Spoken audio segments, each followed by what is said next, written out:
although they lead overall 6-4.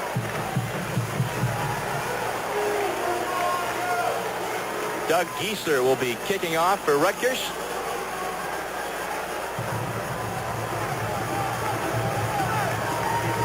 Mark Camphouse on the sidelines. A lot of pressure on him today, Bob. Yes, sir. He's a fifth-year senior out of Moeller High School in Cincinnati. A great leader. They think a lot of him. They voted him one of the co-captains of this team. And he needs to have a good day. He needs to have a good day for himself because he's coming off an injury from last season. It kept him out of several games. But more importantly, he needs to get into the rhythm of the game and get the offense going. And Jack Bicknell's offense is a variety of motion and movement, shifting, all sorts of things. Okay, Doug Giesler, senior out of Hillsborough, New Jersey, about to boot it up. And there it is. Line drive kick bouncing at the 20. It's caught at about the 15-yard line and hit hard at the 28. That is Adam Womack who brought that ball back. Short man on the receive team. So Boston College will take over. 1st and 10 at the 29-yard line. 16-yard return. Mark Camphouse, and the big stat there from last week, 4 interceptions. He was aiming the ball, said he was tentative, throwing off the back foot, said he tried to correct that. This week in practice, we'll see how he does. Of course, the rain, a major factor. Toner and Sanders, they give to Mike Sanders, who bowls his way across the 30 to the 32-yard line. The senior out of Baltimore, brought down by Chuck Paw, number 58 for Rutgers. Right away, going with the run, and you're looking at the offensive lineup right there. Camphouse at quarterback, Ed Toner the fullback, and of course Sanders the tailback. The key receivers, Chamura the tight end, Cherry the split receiver. Now that offensive line had some troubles at the tackle spot. Jovanovich and Kennedy replacing a couple of big monsters for Boston College who went on to the pros last year. 2nd and 7 for BC, and Camphouse on the draw, and this is Sanders who gets up across the 40, first down yardage for the Eagles. Off the drop back action that time, they slipped the ball to the tailback, Sanders, and he gets good yardage running off the right side behind Mark Kennedy, the right tackle, and Enkin, the right guard. And the Rutgers defensive line, this is where they need to have some pressure. Looking for it today from Scott Miller. He's the guy who can do it for Rutgers, trying to put some pressure on the opposing quarterback. Bob Spidell, Pat Udovich, the two inside backers ranking 1 and 2 in tackles. Darren Sellas, the key man in the defensive secondary. This time, give to the first man through, and that is big Ed Toner, 6 feet, 225. And he pounds across up to very close to the midfield stripe. They like to use Toner in the short yardage situations down on the goal line. He's primarily a blocker. They run him inside a little bit. That time a little counter play to the fullback. They slipped it to him. He got very good yardage. And this is the weakness thus far for Rutgers, stopping the running game. And BC's trying to exploit it right away. 2nd and about 1 after the breakthrough from Toner.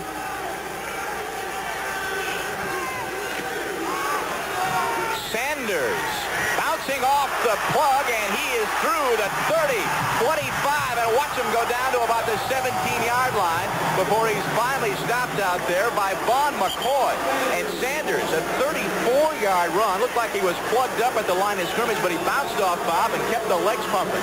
He's an excellent runner out of Baltimore, the senior. Last year, he was their top rusher with 425 total yards. Here, watch him. He goes up off the left tackle following his fullback 35 Toner, but no poor tackling on the part of Rutgers. He breaks it off to the outside, big yardage, and BC threatening early, and that's important with this weather that they get in for an early score. Could be a real psychological factor. You know, Sanders awakened last year against Rutgers, rushed for 81 yards, had only 21 yards in 5 games prior to that fine effort, and breaks through again. He may score, and he does. Touchdown, Boston College, and Mike Sanders, a 16-yard run again, breaking tackles en route to the end zone. Excellent blocking on the left side by Jovanovich, the left tackle, Scavone, and the tight end, Chamura, and he just breaks through tackles. You described it perfectly. Little shoddy tackling there on the part of Rutgers. This was part of their problem the first 2 games. Dick Anderson was concerned about the fact that they hadn't tackled well, they hadn't come off blocks well, shed those blockers and get in the face of the runner. That time, great job offensively by BC, and they're in early. So Mike Sanders with the touchdown here. In the opening minutes of the first quarter, BC on the board. Ray Hilbert is your holder, and Brian Lowe on to kick. He hasn't missed since October of '86. The place down. Extra point is good. So the Eagles are up 7-0. Thanks to some magnificent running from Mike Sanders, who's fired up as you can see. He is. Take a look at him. There you can see him, number 34. He just takes the toss, breaks off the left side, following the block of the fullback, as well as the big tight end, Chamora. He gets on the corner. The safety comes over, misses the tackle there. That was McCoy, and he's in the end zone for the score. So Boston College off to a fast start. 12:37 to go in the first. They're up 7-0 in the rain at the Meadowlands. Humongous Gas and Electric? Hello, this is Bob Davis. Davis. Ah, yes, 24327A. What's your problem? Our gas heater is on. Do you smell gas, 24327A? Well, no, but we're free. Well, we'll be there eventually. But do call immediately if you smell gas. Futura Oil Heat, how may we help you? Tired of Yes, big Mr. utility service hang-ups? I'll send your serviceman right over. Discover the warmth of oil heat. The fun is always shining at Wild Dunes. It's where the cool life is better. Wild Dunes. Great golf at Wild Dunes, as low as $71.50 per person per day. For details, call 1-800-845-8880. Come on, put some style in your life. The fun is always shining at Wild Dunes.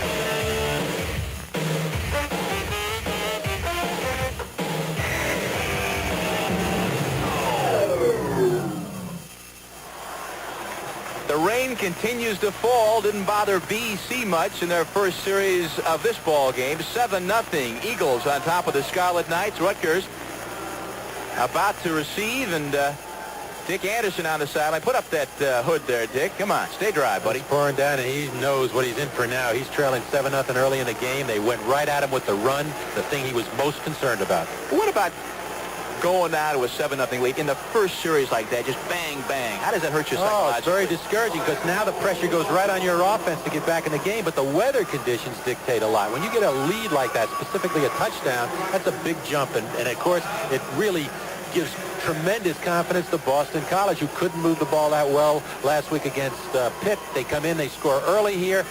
You know this defense for them is going to be fired up. Yeah, we talked to some of the Boston College players yesterday. Mark Camphouse, for one, who said, hey, even though we lost last week, we still have a good attitude. We had to go through the summer with that 3-8 season hanging over our heads, and we had a good series of practices all summer long, and we felt good about ourselves and know we have the talent, and we're not down because of the loss. And today, I guess their confidence is sky high with that first series touchdown, Mike Sanders being the key. That's James Cann at his own 15. Nice opening. He just about bust that one loose up to about the 34-yard line. Let's take one more look at that touchdown from Sanders. By the way, Sanders 62 yards rushing on that drive. 5 running plays in this drive with Sanders carrying 4 times. Here he is. He's going to break it up inside following number 61, Shane Lee, the center. He breaks it outside, just busts the tackle of the safety man. You can't tackle that way. He throws himself at him. He's into the end zone. He's too good a back to try and bring him down that way. Big play for Sanders. Big start for BC. Only took him 2 minutes and 23 seconds to get on the board. Scott Ernie, the key man, as we've said, in that Rutgers offensive attack, and now he gives it off to Mike Body. Near side, puts the head down, gets a couple, and he is driven out of bounds there by Perryman.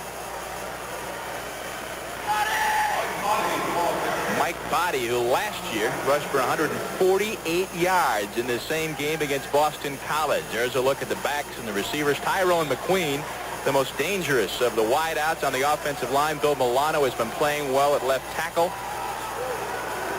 Jeff Erickson, a veteran.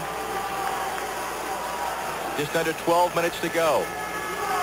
2nd and 8 for Rutgers. Quick flick. And that's Gary Melton, good for first down yardage as Ernie completes his first pass of the day. Kevin Pearson, the man to bring Melton down. Defensively for Boston College, Chris Gilday, a tough man in the middle there, and their big rusher, the man they call the Maniac, Ivan Caesar, number 88. We'll keep our eyes on him all day.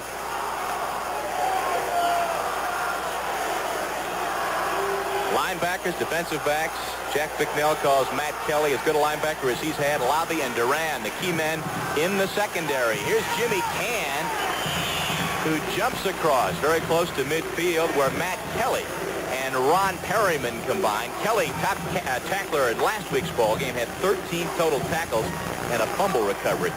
Okay, Rutgers going with the backs. Body at the fullback position, Cann at the tailback. Both of them can be flanked. Body usually is the single back in the offense, but Cann also has ability coming out of the backfield to catch the ball. So they've got a passing game, the short, controlled passing game, with Body the principal runner from the deep back position. 2nd and 6.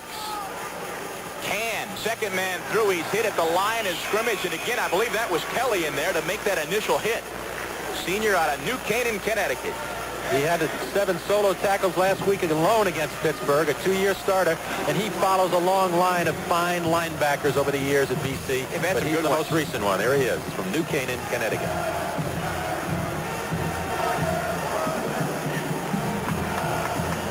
He had something like 18 tackles in the Penn State game last year for Boston College.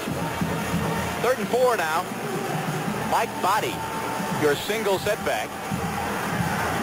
Ernie in trouble, but gets it off, and it is picked off, and that is Ed Duran. Eddie Duran for Boston College, and brings it back to the 37-yard line as Scott Ernie, who was bothered by the interceptions last week, throws one early here again. Coming off the play fake, and he took a tough hit that time. He was a little bit shaken. Here we see it, a little play-action counter here. Fakes the Body, comes off that bootleg, pulls up quick because the end's up in his face. Caesar, now as he delivers the ball, watch the read by the free safety Duran. Perfect timing, comes up on Melton and takes the ball. Beautiful job by the secondary, and BC's got the ball back in good field position. So Ed Duran picks it off. Scott Ernie threw 3 interceptions last week, off to a bad start here. We now pause for a word from your local stations. Back in a minute.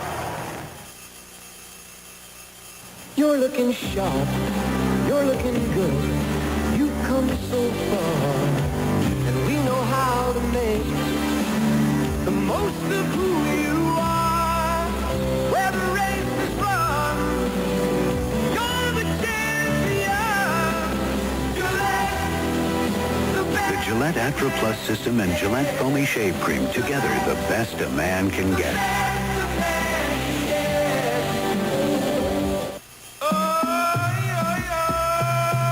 This is the shop of Samsat Bazaar, a thriving establishment on the outskirts of Bangkok. Unlike other international executives, he has no phone system, no computers, not even a fax machine. He does, however, enjoy one modern and efficient service nearly 4 billion people in 175 countries today can take for granted. UPS.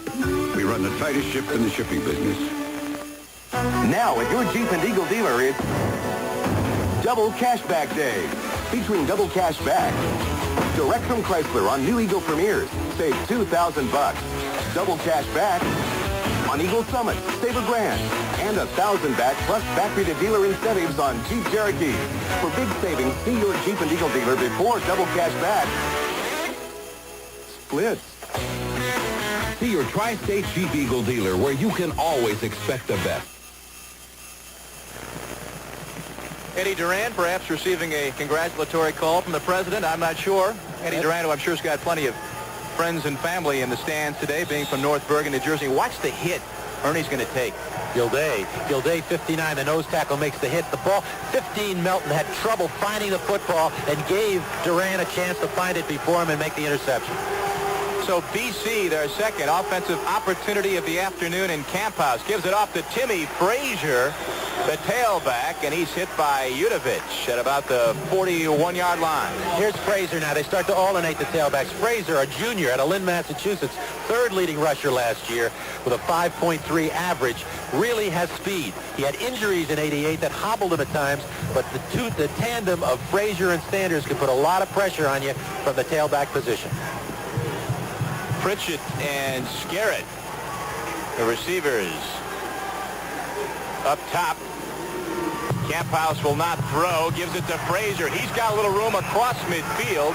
First down yardage for Boston College as they continue to pound it out on the ground. Exciting runner. Look at him looking for the hole. Get the ball deep in the backfield to him. Watch this. Get the ball deep, and then he's just looking for the seam, and he cuts it back to the right side. Great block there by 66. Hank in the right guard, who wards off the linebacker and gives Frazier a chance to get the cutback. Frazier, who carried last week for only one time in the entire game. Looking impressive so far in his first opportunity. 9:04 to go. First quarter. BC on top. 7-0.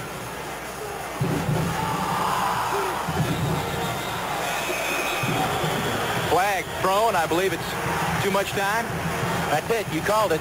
Too much time that time on Camp House. Now, you got to remember, as you watch Jack Bicknell, the plays come down from above. He signals in the formations, and the quarterback calls the plays. Sometimes. Still first down. Okay. I was going to say, sometimes looks rather comical on the sidelines with all his machinations over there. So it's 1st and 15 after the penalty on BC. Lyles and Frazier, the fullback and the tailback, in the eye. Pitch to Frazier. And he is hit by Pat Udovich, who came up from his inside linebacker spot. Co-captain of this football team out of Brookhaven, PA, 6'1", 225. There's concern on the part of Rutgers also defensively because BC is bigger than they are. The right tackle, Kennedy, is 6'6", 280. Ankins, 272. Shanley, the veteran center, 272. They've got an advantage in size. If they can't get off those blocks, they're going to have a tough, long day because these backs can find a seam. 2nd and 13. Again, it's Frazier. He's got a whole right side. Slithers through across the 40 to the 38-yard line. I think it's good for first down yardage. It's going to be very, very close. Can't get any penetration. They had hoped to get in and get across that line of scrimmage, but they can't do it. They're playing off blocks on the line of scrimmage. You watch this. Watch these blockers. They can't get off. 58 can't shake it. 98. Look at the cutback ability when you can't get off the block and get up into the hole and make the hit. 12-yard gain for Frazier. Sets up a 3rd and 1. Did not quite make that first down yardage. And there you see the scene here at the Meadowlands. The rain just keeps on coming. Frazier diving, and he was caught in a hurry there by number 98, Timmy Lester. We'll see where they place the ball. Lester playing on the left side. They call that the quick end, the guy that really can put pressure on you and get back in the pass protection. And Lester knifed in that time from the left end position, made the hit. It's going to be awfully close. And I don't think they've got it. We'll see.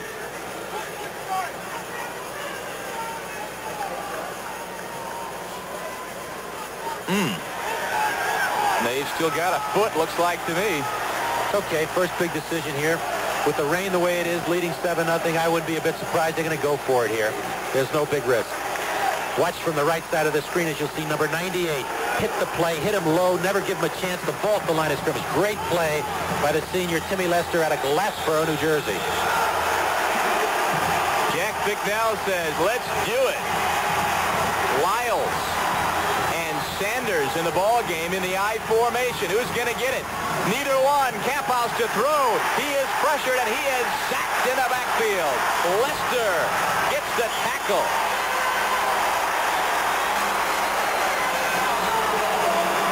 Rich Humphreys provides the assist, but Lester, the key man on 2 consecutive plays. Big call here. Instead of going for it with the run, they come off a bootleg action. There's 98. He's quick enough to make a mistake and compensate for it. He went inside, got his hands on him. 2 big plays by that guy. Really has turned this around right now for Rutgers early on. Timmy Lester gets a high five on the sidelines. Rutgers, that defensive front and the ability to put pressure on the quarterback. Defense overall only caused 1 turnover in 2 ball games. But we've seen a strong defensive effort that last series, and Rutgers offense now a chance to maybe grab some of that momentum and move that ball down the field. Scott Ernie threw the interception last time out at the controls. The pitch. Tackled again. Kelly makes the initial hit. Marinero follows it up, moves it up to about the 48-yard line. One of the problems Rutgers faces and will face for the entire season is the lack of a real strong, physically strong blocking tight end. They don't have it in Scott Blanche or John Murphy. Because of that, it's hard for them to put together a running game, particularly off tackle. That time, they ran a little toss, and the running back can't cut it back, got decent yardage. But that may be an Achilles heel for them this game and for the rest of the season. McQueen to the near side, but it's not going up. It's going to Jimmy Can, who works it forward to midfield. So Dick Anderson keeping the ball on the ground here. Chris Gilday, the man to bring Can down at the midfield line. Okay, here's a crucial for them. 3rd down and 4. They're at midfield. They'd like to get a first down, maintain possession, build a little confidence for their offense, and keep their defense off the field.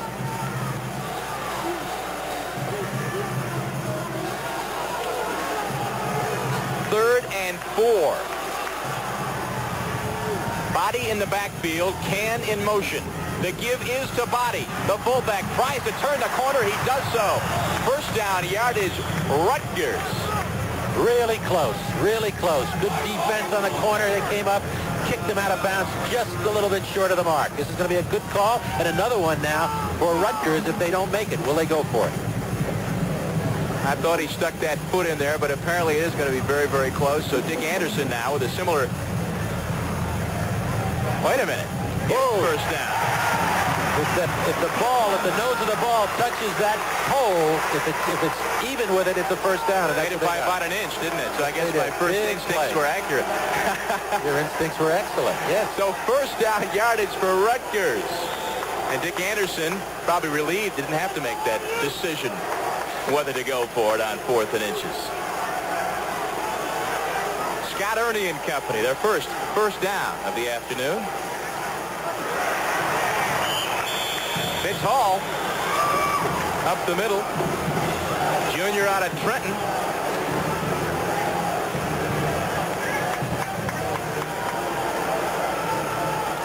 Five minutes and 30 seconds to go in this first quarter. Washington College had gotten out front 7-0. Their first offensive series. Mike Sanders, the key man on that drive. And Rutgers starting to move the ball for the first time in the game. Body and Hall are your running backs. 2nd and 9. But Ernie, little play action, flips it out, and he's got his man. That is Mike Body, who's an excellent receiver as well as a runner. In fact, he's the number 2 receiver on his club. Okay, they like to do it. They like to hit Body. They like to hit Jimmy Can coming out of the backfield. Again, little counter actually comes off this fake. Follows out to the right side. BC loses him as far as the rush is concerned up front. He finds Body in the flat and forces number 38 Baker to come up and make the hit just a little bit short of the first down, but good field position. And they're well ahead of schedule, 3rd and short. Body and Hall. Hall in motion. Ernie looks like a mix-up, and he is smothered at Caesar and Kelly in there. That was a mix-up, and that was Ernie's fault. He turned the wrong way. He wanted to reverse out and pitch the ball to Body, and when he didn't do that, the timing is off. See this here? He turns the wrong way. He wants to reverse and pitch it to Body. He doesn't get it there. Big play, big mistake. Mistakes have plagued Rutgers already early on this season. It's hurt them in their first 2 games. There's a mistake right there. So a 4th down situation as Scott Ernie confused on that last play and smothered in the backfield. So the Scarlet Knights will punt it away. That is Marcus Cherry back to receive. Bill Chesna, the punter for Rutgers. Got a 35.9 average so far this year. Trying to hit it inside the 10, but it bounces into the end zone. Cherry, a wise decision to let that one bounce in. A 41-yard punt for Chesna. So mix up on that last big third down play. Boston College, the football once again. Mark Camphouse, the senior out of Cincinnati, calling the signals.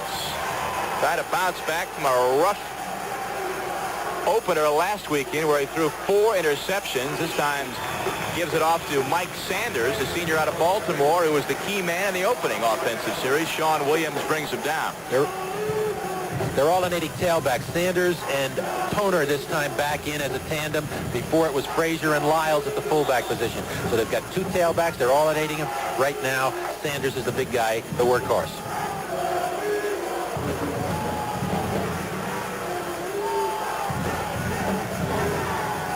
Second and 5.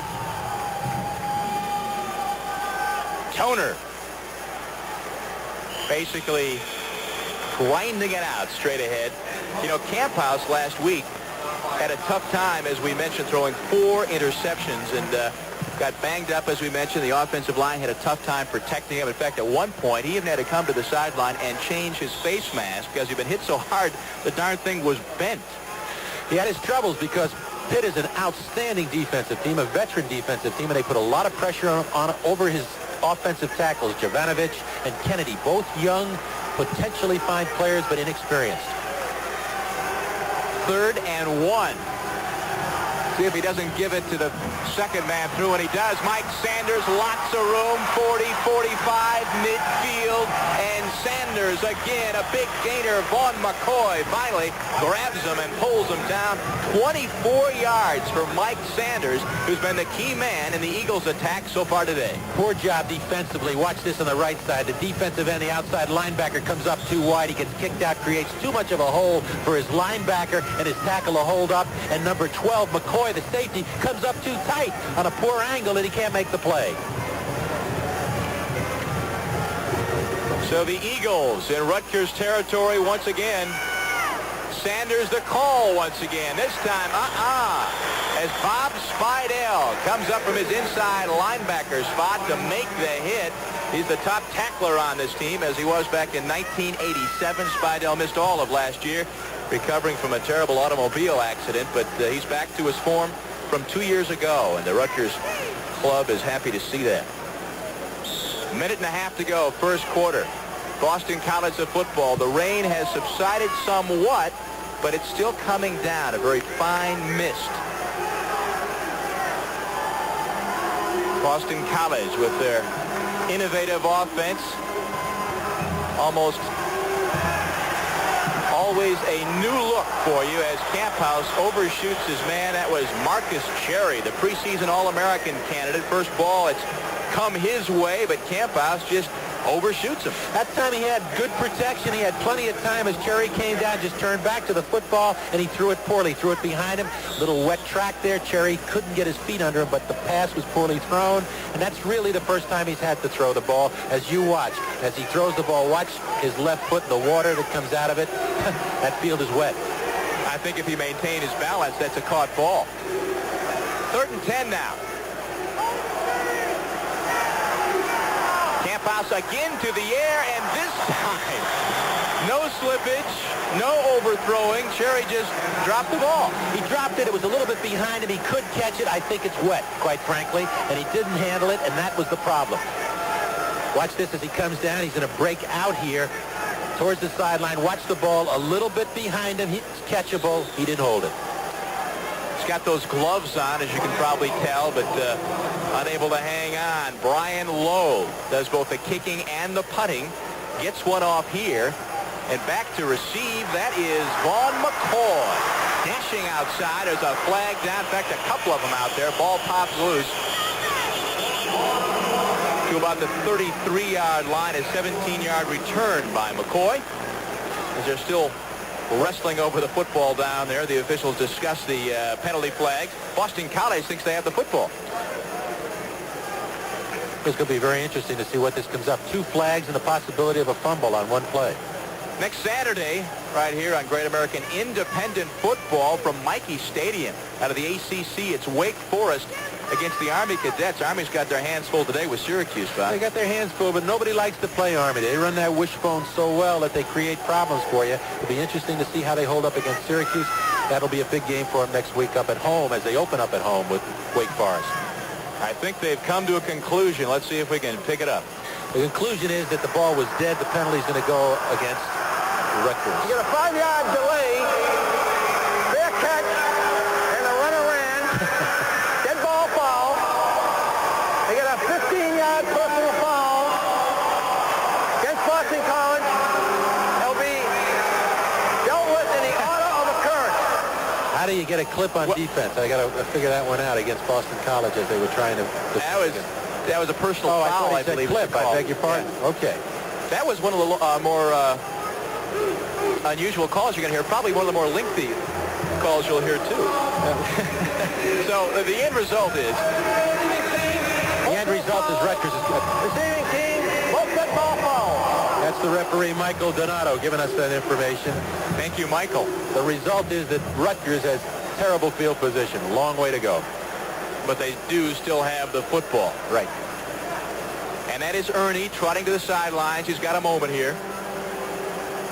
He's the key guy. Everybody knows it. All-time career leader in passing at Rutgers. 1 touchdown pass away from tying the all-time Rutgers record. And he's the guy around which the whole offense is based.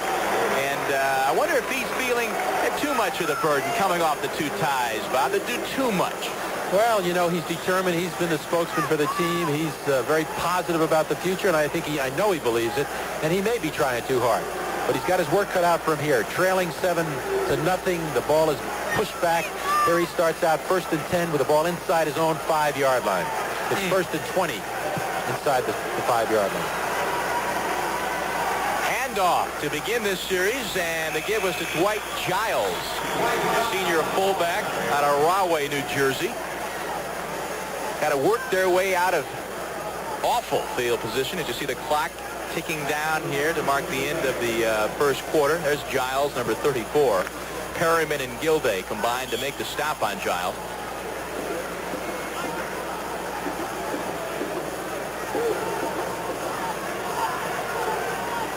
Giles, the single setback.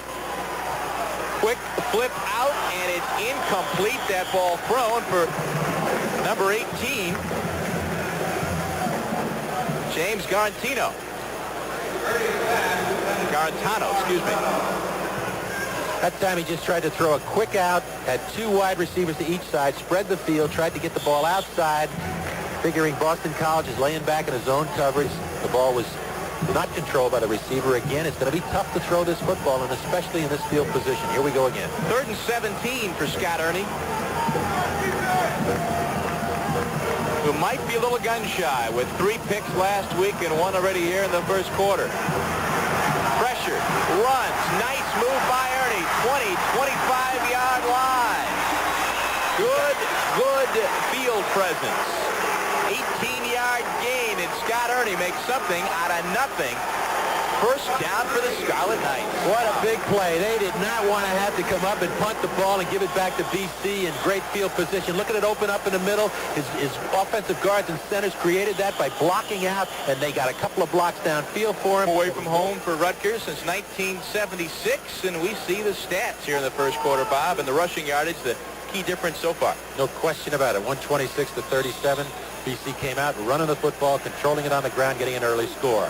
Talk about running the football. We saw there we see the Eagle, who is wringing out his feathers right now as the rain continues to fall. But talk about running. Scott Ernie, what a big play a few moments to go to close out the first quarter, 18 yards on the ground. That is Dwight Giles, the fullback, as Rutgers keeping the football on the turf. We look at 34 Giles, a senior. He's had 3 years of experience. He's played a lot of positions for Rutgers. He's an overachiever, a guy that's worked very hard from Rahway, New Jersey. At 5'10", 195, he's got that perfect size to find that little hole inside from that fullback position. Giles, your fullback. Vince Hall, the tailback. 2nd and 5, and Hall tries to juke his way outside, but cannot avoid Mike Marinero, who catches Hall behind the line or right at the line. Interesting confrontation. Marinero, the sophomore out of Andover, Massachusetts, number 62, could not be blocked. And he was Bill Milano, the senior, the veteran, number 75 for Rutgers, could not handle Milano. He got penetration, got in the backfield, and never gave Hall a chance to make the cut. Mike Marinero, if you're wondering, yes, a cousin of Ed Marinero of Cornell University fame and stage and screen now, I guess. 3rd and 8. Ernie will go up top, or will he run? He will run, and he will throw. Randy Jackson intercepted at the 34-yard line by Charlie Brennan for Boston College as Ernie once again on the run. Flips the ball up. Bad play, bad play. He was rushed. He had one choice. He could have run the ball, gotten out of bounds, got some yardage. He threw it up for grabs, and it was a lofty, wobbly pass as we see here. Watch this. Little pressure. He starts from his left side here. He starts to get away from it. He breaks outside. Now he's got a choice. He can tuck the ball under, get out of bounds, or throw it out of bounds. Instead, he wobbly puts it up there. That's the kind that's going to be intercepted. Here comes Brennan, the 5th back on the field, the nickel, and make the catch. What he saw was that Jackson was behind that defensive secondary. If he'd let him a little bit, he might have had 6 points, but he couldn't on that slippery field and running off balance like that. Timmy Frazier for Boston College, who's hit by Darren Sellers, senior out of Arlington, New Jersey. So Ernie with his 2nd INT of the afternoon. Coach is upstairs talking to him. He's shaking his head a little bit. Very frustrated, very frustrated. 3 mistakes here. 2 interceptions and 1 mistake on a play where he turned the wrong way, never got the pitch back to his back, came up with a loss, had to punt the football. Rutgers came in the short end of a 7-1 giveaway takeaway ratio, and they've lost it a couple times already today. That time, Mark Camphouse's pass batted up in the air. Pete Kafitzis, a man to get his paw on it, I believe. Chuck Paw, speaking of paw, maybe was the man to actually get the deflection. Here's Camphouse. He's looking upfield. He's looking for his outlet now. Once that's covered, he just dumps the ball out here. It is Chuck Paw. And it's an excellent effort by Paw. The 3-year letterman at 6'2", 260. He made the play. And now, Camphouse, who hasn't been that successful, although he hasn't thrown the ball that much, throwing the football, he's got a 3rd down and long. In fact, Camphouse, with 12:49 to go here, has yet to complete a pass. 0 for 3. The 3rd down play. He's looking, fires, and it is incomplete. Marcus Cherry, the intended receiver, a flag thrown, as you can see, and Marcus Cherry clapping. Well, this is interesting. He's got a disagreement right now. No catch is the signal, but the flag was thrown. Cherry thinks, obviously, it's defensive interference.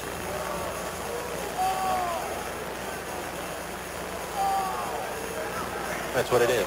And that will be the call. And roughing the passer. Okay, let's talk about those mistakes, those penalties. That's been plaguing Rutgers. Dick Anderson has talked about it. Coming into this game, 17 penalties for 156 yards. Already we've seen those problems in the first quarter. Here's the pass by Camphouse. There's the interference, and it is interference. The ball is dropped. We did not see the personal call on the quarterback in roughing the passer. That was Darren Sellers, the defender on Cherry. Again, they come to their backs out of the backfield. That time he's looking for Sanders to hook him up inside and give him a chance to get the football in the open field. That time he was interfered with, but the drive continues. BC's got the ball in Rutgers territory. So a 1st down as a result of the interference call on Sellers. And BC with the football now on the Rutgers 38-yard line. The Eagles today out to snap a 3-game losing streak to Rutgers. And as we talked about, the turnover problems continue to plague Rutgers. The penalties, the turnovers, lots of mistakes. That's something Dick Anderson wants to see stopped probably 2 weeks ago. Frazier Trying to get outside, slips and falls. Yudovich and Sellers applying pressure. That time, that was a great job defensively by Rutgers. Their front four kept Frazier from making the cut inside. When he tried to bounce it outside, he got support right away from the cornerback and a strong safety. And with a wet field, he never had a chance to cut. That's what you need, the early downs. The early downs are key either side of the football, whether it's offense or defense. You got to get teams into difficult situations, second, third, and long. Then the defense starts to dictate to the offense. Sets up a 2nd and 9 for the Eagles. Camphouse the give, and that is Frazier, who moves across the 30, dives forward. Timmy Lester, the man to make the stop. 11-yard gain, and when they give that ball to Sanders or to Frazier at the tailback spot, it seems to me they fly every time. And that was a mistake by a young, talented football player for Rutgers, an outside linebacker named Sean Williams, number 92. He's playing the outside. That time when Frazier started to go up inside, he closed too far. When he bounced it out, he wasn't there. They love Williams as a prospect. He just needs time. He needs experience. That time his inexperience showed up. Dinez and Skerrich are receivers. But Camphouse will keep it on the ground, and that is Frazier once again on the first down carry. So it'll be 2nd and about 7. Yudovich and Spidell combined. Very interesting here with 11:20 left in the second period. Boston College has had the ball 12 minutes. The Rutgers 7 minutes. That means the Rutgers defense has been on the field already too long. And the Eagles with 7 first downs already here. With 11:05 to go for the half. 2nd and 8. Frazier again up the middle. As we're not seeing the kind of aerial show we might have on a perfect weather day. But of course, as you mentioned early in the broadcast, Bob, you felt like Jack Bicknell might want to keep it on the ground to prove that yes, that offensive line is formidable enough to get it done on the ground, which they didn't get done last week. And also to work Camphouse into the rhythm of the game, and he's done that. Now they'll throw the football, but here this is a 4-down zone. They want to keep the possession and come away with some points. They got excellent field position. The rain has let up substantially. Barely falling, if at all. And that is number 49, Kevin Lyles. Looked very tentative, but James Jenkins, the converted tight end, now an outside linebacker, the man to give him the pop. Very important there to keep possession. If they could get the first down, they slipped it to the fullback, Lyles, who's only a junior. They shifted him in behind Toner as the backup fullback. They wanted to keep the ball, get it right up in the center of the field, and give their excellent place kicker Lowe a shot at 3 points there, and keep command of the lead. So Lowe is on. It'll be a 35-yard attempt. He made a 30-yard kick last week and had one blocked from 50 yards out. Again, this will be a 35-yard attempt.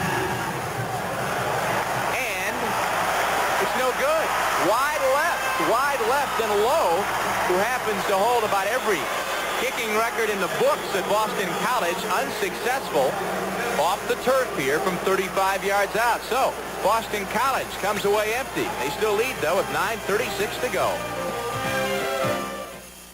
Who could ask for anything more? Ask him if it has a 5-speed transmission like Isuzu. Does it have a 5-speed transmission? Well, I'm going to check on that.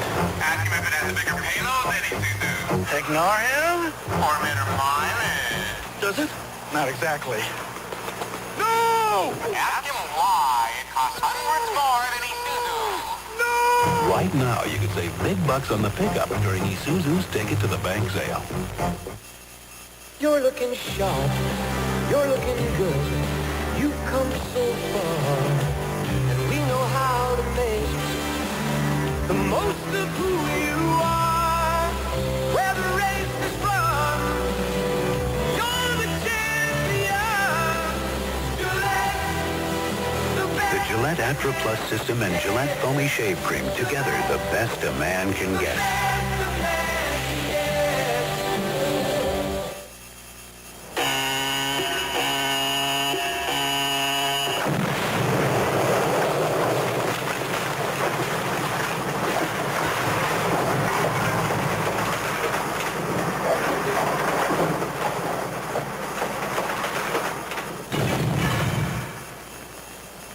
Tennessee, brewed the same traditional way for over 100 years. It's not just a beer, it's a Jenny.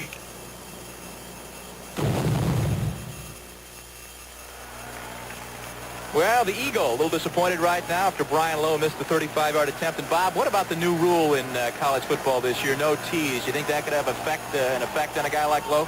No question. I mean, it can have an effect on anybody. It's a lot easier when you're on artificial surface, of course, because you got an evener surface to kick from. But, you know, it's a new thing. People have to get used to it. That time he pulled the ball to the left. He's an excellent place kicker. He missed it by about 3 feet. Rutgers back on offense. The give to Jimmy Cand, but he is met at the line by Chris Gilday. Big senior. Coming back from a shoulder injury. Very impressive. Kevin Pearson helped on the stop. Gilday's the biggest, the heaviest of the defensive linemen at about 282, and he's been around. He's really a load in the middle of that line, and he does a super job for him. Didn't play as well as he wanted to last year. Played through a lot of pain with a shoulder problem. Finally had surgery in the offseason. Ernie. Over the middle. He's got his man, but Tyrone McQueen cannot make the grab. Ron Perryman might have deflected that ball just enough. He sure did, and he did an excellent job from a linebacker position. Ernie's looking to throw back here. He's sprinting right, throwing, pulling up and throwing back, and he's looking to come across. Watch this. He's looking to the front side. He pulls up right here, and he turns. He's going to throw back, but Perryman, 32, has good position, and he gets up to make the play. Excellent job for a linebacker to get that kind of depth and make the play on a crossing receiver behind him. So a good play from Perryman. His brother Robert plays his football for the New England Patriots, and Ernie to the air again, and this time he's throwing it all the way downfield to about the 37-yard line of Boston College. It is incomplete. The intended receiver, Randy Jackson. Supplying the coverage out there, Jeff Baker, number 38. They tested Baker. He's the new guy in the secondary, the senior out of Bethune, Massachusetts. He's a fifth-year senior. He was a backup. He's an excellent athlete. They tried to beat him deep right away. He was there. Jeff Baker comes through.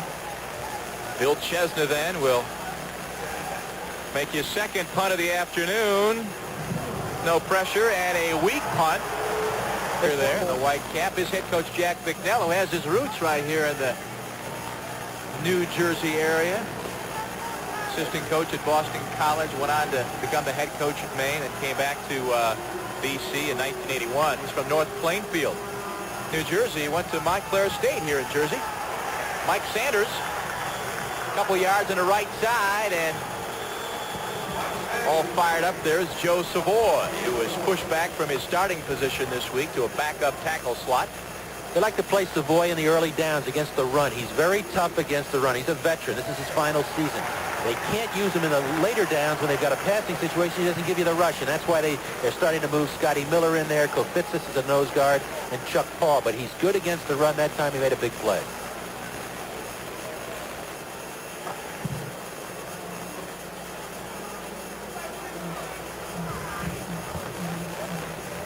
So it's 8:34 to go.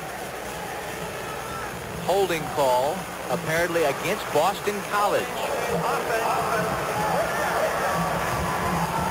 So they take the penalty, they push him back, they want to get better field position, put some pressure on him, and now Camp House is looking for one of the few times in his ball game at early down, long yardage. And for the first time, he's going to have the football and a chance to throw with a fairly dry ball because the rain has stopped pretty much. Camp House to Frazier. Frazier goes the other way, and look at him. Wow, out to about the 46-yard line. And Frazier made a quick look to his left, saw about 4 red jerseys, went the opposite way, and moves it all the way up to about the 47-yard line. Good call. Roberts and Vaughn McCoy there. Yeah, good save pass, a single back. They just slide it out to him real quick. It's almost like he's going to get behind a screen, but look at him reverse. They call him explosive. They say he's quick and exciting. Boy, that's what he's all about. That's a great move on his part to turn what looked like a loss into a gain, and now they're second down and about 4 yards. And a 5.3-yard per carry average last season. This time it's Sanders, tripped up by Sean Williams. And that just can't happen. You're first down and 20. You turn one play, turns it around. They come back, make yardage. They get a first down. Now all of a sudden, from a deficit situation, Rutgers defense finds himself with the ball in their territory. Joe Savoy plaguing him all year. Excuse me. No question about it. That's Joe Savoy, number 78, who's being attended to by the trainers for Rutgers. No, you're right. Looked like for a moment Rutgers had BC and just where they wanted them, but a quick pass, and before you know it, they're out of damage zone, and very quickly they're in Rutgers territory at officially the 48-yard line now.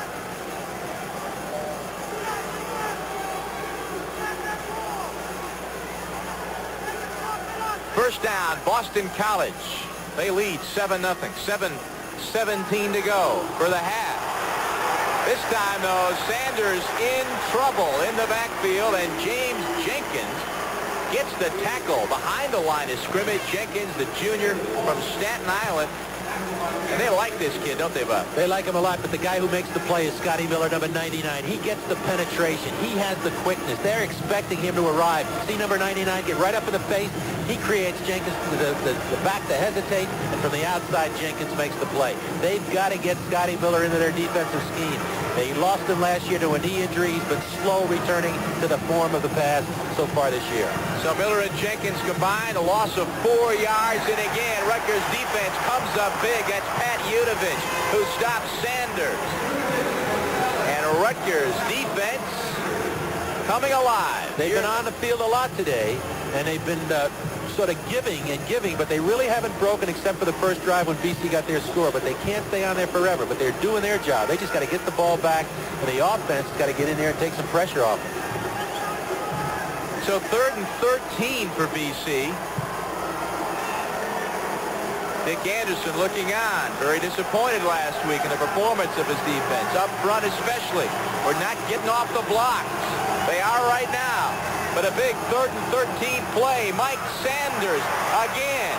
Lots of room, but he is tackled by Darren Sellers short of first down yardage. Interesting, though, that Jack Bicknell did not put the ball up on 3rd and long. He elected to go with the draw play. Almost got the first down. Kept it on the ground. Did not put the ball up. That's Darren Sellers, the man to wrap up Sanders there, who's dinged a little bit. Good job by Toner, the fullback, 35, and the linebacker Udovich, which springs the back. But in the open field, that's what you got to get to stop people from getting touchdowns and first downs. And Darren Sellers, the veteran, made the play. Sellers, the kind of guy who really inspires the defense. The holler guy out there, plays with reckless abandon. Co-captain on his football team. Picked one off in last year's Boston College game. Game Rutgers won 17-6. So Brian Lowe is on for the Eagles to punt. McCoy and Roberts, you can see, Lowe, a barefooted kicker and punter. We want to tell you, too, that the announcers for this game are selected and compensated by JP Sports. This broadcast, a copyright presentation. Any use of this broadcast without the express permission of Boston College and Rutgers University is prohibited. That's Jimmy Cann, who's going nowhere. Kelly is there along with Perryman. A loss of 1 on the play. Again, the running game, so hard to create when you don't have that blocker on the corner in the tight end position. That time they tried to get Jimmy Kahn to the outside into the boundary, and Kelly, the experienced linebacker, came right up inside, made the play, and really threw him for a short loss. Actually, it's 2nd down and about 10.5 yards. So Cann goes out. It's Giles in the backfield. Rolling out Ernie, hits Tyrone McQueen, tries to put a move on Rico Lobby. Brought down at the 37-yard line. Rico Lobby, one of the leaders on his football team, the real intimidator. Says he likes to try to keep that defense on an emotional high. Says that they've got a lot of emotional players on defense. This defense, perhaps the most experienced, maybe the best defense Jack Bicknell has ever had at Boston College in his time. 3rd and 3, 7-yard pickup. Ernie again. He's got lots of pressure, but gets it off incomplete. That was Gary Melton, and he should have had that football. Well, we've been down a little bit on Scott Ernie, but that time he got out of pressure as he sprinted out. came up, got his shoulders around, made the play, and Melton should have handled it. Watch this. He's sprinting to his left. There's pressure inside. He brings the ball down. He gets away from Lobby coming up from his strong safety position on a blitz. Melton should have handled that. That was a first down. And again, the Rutgers offense stalling now, giving the ball back to BC with field position, with still time on the clock, and putting their defense, which has been out there. Go. The rain not stopping the Boston College band from having a good time here. You can see by the total yardage that they've got a reason to be happy about what's happened so far. Boston College almost tripling Rutgers in total yardage. And here's one major reason why. Timmy Frazier again, and the holes that BC offensive line makes continue to get larger, it seems. It's tough on the early downs like that when you can give up 7, 8 yards. All of a sudden, the offense is in great situations, puts a lot of pressure on your defense. They've done it with their tailback, with the rushing offense as you look at what's coming up at halftime. We'll take a look back to last week, what happened in football around the East. Take a look at Ed O'Neill, the assistant coach for Dick Anderson, in charge of linebackers. Take a look at all the scores in college football on this day. And Frazier breaks loose from Darren Sellas there. Just enough yardage to get the first down. Camphouse to Frazier. And you got to believe with 3:14 on the clock, ball up over their own 40-yard line, we'll start to see Jack Bicknell open this offense a little bit, try and get upfield, get another score just before half.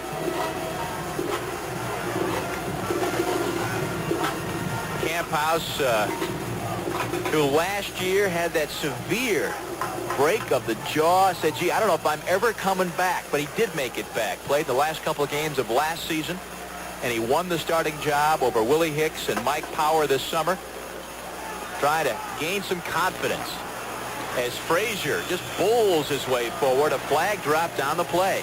Okay, that time they came up with 2 tight ends and a flanker. That gives them the ability to run either side with the 2 tight ends as blockers. They got good yardage inside, but there's a penalty. It's going to go against BC. But they're starting to wear on them a little bit, starting to get in there. The thing to remember, though, no matter how much yardage they have, they are only ahead by 1 touchdown. Rutgers is within reach, and a turnover here, field position can change this around. Very important now for Rutgers to not give them any more points before the half. If they can hold them within the 7 points, I think they're going to go in at halftime feeling, hey, it's anybody's ball. Sure. Penalties hurting both clubs today. As we look at Dick Anderson talking to Ed O'Neill right there. Couple of Penn State guys. Less than 3 minutes to go for the half. 7-0. Boston College on top of Rutgers.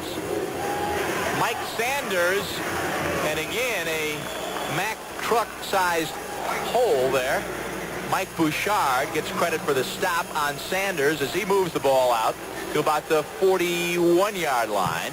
Getting good yardage off tackle, running behind Kennedy and Jovanovic as we look at Mike Sanders, 117 yards in the first half on 12 rushes with 1 TD. He's been the story offensively for BC in this first half. You mentioned Jovanovic and Kennedy, the 2 guys that really Coach Bicknell was most concerned about coming in here today because they were manhandled last week by Pitt's defensive line. Frazier on the pitch, and he just keeps those legs moving. Sellas kind of trips him up.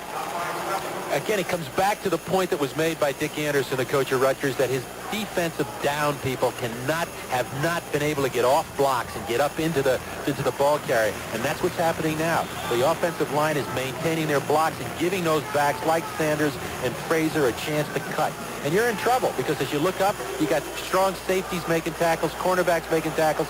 They're only making tackles because those guys are gaining big yardage. All right, big play, 3rd and 4 for Boston College. On their own 48-yard line, Camphouse wants to throw, lets it loose, and it is intercepted. Intercepted by Rutgers on their 35-yard line by Ivan Mays, the junior, out of Freehold, New Jersey. Not much of a pass on the part of Camphouse. The receiver was open. He just threw it up and high and away, and Mays, playing back in his zone in his 3rd, makes the catch. Watch this. Drop back action. He's looking to the left side. The receiver's going to come back, turn back to the ball. Well overthrown. Mays just in the right position to make the play. Rutgers defense again steps in and stops BC. The Rutgers defense hands the ball to Scott Ernie with 1:31 to go. The rollout, the toss, and he misfires, looking for Jim Garantano. And you're hearing a few boos from the stands right now, aimed at number 7. He's not had a good first half. It's been tough because of the weather conditions, but he's overthrown people, thrown the ball behind. That time the ball was clearly overthrown in the flat to Guarantino. Scott Ernie, the two-time Rutgers most valuable player. More than 5,000 passing yards in his career. So far, not one of his more memorable afternoons. Quick drop, and this time gets his man. Garantano still on his feet. Finally wrestled down at about the 40-yard line by Ron Perryman. And that's what they want to do. They want to get it to the wide receiver, Guarantano, who comes out, number 18, out of a fine spring. They're going without a huddle here. Get the ball outside to him. Let him get upfield, get yardage one-on-one on the secondary. So a 24-yard gain at the BC 40. As you can see, clock at about 1:17. Ernie again. All kinds of time. Going long to the sidelines, looking for Garantano, and just kind of overthrew him there. I'm not so sure he was trying to do anything other than throw it beyond him. Last time in a similar situation, he threw it up for grabs, got the interception. That time he was smart enough to realize, because BC has a nickel back in there, they're really rushing with 3, defending with 8. That time he just threw the ball away. Good coverage by Boston College. Rutgers really important here to try and get a little closer, maybe come away with some points before the half. Dick Anderson wants to get on that board. He's trailing 7-0. That was Ivan Caesar coming in from his outside linebacker spot, but Ernie gets it off, and a nice grab by Garantano at about the 24-yard line. So Garantano with 2 grabs here from Ernie. That one with 17. The one 2 plays ago with 24 yards. 1:01 to go. Time is out while they move the chains, and time is back in. Under a minute to go for the half, and Ernie trying to spark an offense. Tyrone McQueen does not get out of bounds. That's Rico Lobby who pops him in a hurry. What a great play by Lobby in the open field, coming up on McQueen. Cut him short for a very short gain and never permitted him to get out of bounds, and forced Rutgers to take a timeout. So timeout. Rutgers, 46 seconds to go as their offense finally comes alive here. And it's been Ernie and Garantano who've made the difference the last couple of minutes. And here's the sprint out, and this is a great play by Garantano. Watch this catch. You can't do it any better. Excellent execution. Ernie comes through, makes the play. Watch that. Wow. Great catch. Guarantano, again, we said, was a standout in spring practice. Really arrived. He's only 5'11", 175. Not particularly fast, flat out, but very quick with good hands. Fabulous, fabulous catch. Garantano, sophomore out of Lodi, New Jersey. There's the timeout situation. Very important with 46 ticks left on the clock here in the second period. Rutgers has 2 remaining. Dick Anderson's club so hungry. Talked to the guys yesterday about the 2 ties that they've suffered through, and they said, yeah, we should have won both ball games. And they should have. And if they can tie it at halftime, they might... They feel comfortable. Yeah. Ernie, of course, to the air. He's got McQueen inside the 15 to the 13-yard line. Johnson makes the stop. 39 seconds to go. Big play by McQueen. He came back to catch the ball and turned back inside and had enough sense to know where that first down marker was, and he got it. The Rutgers crowd here at Giant Stadium. Excited for the first time, and Ernie finds McQueen again, but it's incomplete. And that time, credit Rico Lobby for a big hit. That's exactly the same play that Lobby came up with, and it takes too much time to develop because Lobby, now playing man coverage, plays very tight. He's a very aggressive football player, and watch him come up on the football. Go into his left, sprinting away from the pressure. There's the timing of it. There's Lobby. Tough to catch the football, and he has a nose for it. Rico Lobby, terrific play. 3rd straight year as a starter for Boston College in that defensive backfield. 32 seconds to go. It's 2nd and 10.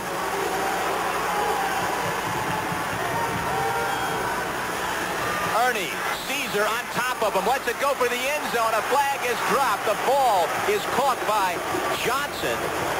There's going to be interference here. Whether it's offensive or defense is going to be interesting. Somebody pushed off down there, and I thought Randy Jackson fall to the turf just before Johnson made the grab. This is a big call for Rutgers. Tough call to go against BC. Here it is. That's what it is. Defensive holding. Somebody held back there. I believe it's going to happen in the end zone. See if our cameras pick it up. Sprint away, throwback to the right here as he puts the ball up, and it's not a great pass, but watch it in the end zone. There it is. There's the contact. David Johnson. Defense, half the distance to the goal, automatic first down. David Johnson, who comes in at the strong safety position or comes in as an added defensive back in passing situations, got called. So a huge play for Rutgers. They get the first down and half the distance to the goal. So with 24 seconds to go, they've got the football on the 7-yard line. Confusion at the line of scrimmage. You saw the contact. You saw the flags. Going to be movement against Rutgers, I would guess. That should never happen. Experienced football team, a quarterback, an offensive line that time. The snap count was off. They made the mistake. It's going to push him back. He's looking for the football. The center never snaps the ball. Confusion. Mistakes. Dead ball. Illegal procedure. Offense. Still first down. That hurts. It hurts because it pushes him back. He's still got plenty of time. 24 seconds left. They're spreading the field again because of their lack of tight end strength. Many times in this situation, instead of running the football when they're getting close, they're forced to throw. This drive began at the Rutgers 36. Still first down and goal now from just outside the 11-yard line. That's McQueen in motion. Ernie gets it off, and McQueen can't handle it. Just drops the football. That was a good call. McQueen had man-for-man coverage. The linebacker, Kelly, 92, was trying to cover him. He was 3 steps behind him. That time he had him beat on the sideline, couldn't make the play. Interesting, though. Rutgers decided to drop back in that action. They've been sprinting with Ernie to get away from the pressure. They dropped him back, gave him maximum protection, looked for McQueen crossing. He was there, dropped the football. McQueen also would have had a good chance to get out of bounds in that situation as well. Good point. 20 seconds to go for the half. Again, BC leads 7-0. Rutgers wants to get in, going for the end zone, but overthrowing Randy Jackson is Scott Ernie, and that's Brian Williams, number 43, right on top of Jackson. Jackson was outside, never had position. Brian Williams, the veteran, the great speed, the 2-year starter. Williams out of Moeller High School in Cincinnati, and BC has had several players from there. Watch this from the low angle. Watch Williams step for step. Great position. Looks back to the football. Can't do it any better. There was a push, but it was awfully late. This is good coverage right here because Jackson is out of bounds. Third down and goal again. McQueen, Garantano, and Jackson are your receivers. Who will he go to? To the end zone, incomplete, intended for McQueen, almost picked off by Eddie Duran. That was a great call and tremendous defensive play by the veteran Duran. They took McQueen, flanked him wide to the left side, be the right side of the screen here. They're going to bring him deep across the end zone here, but watch the free safety, the experienced Duran come in, and watch the timing on that as he makes the play.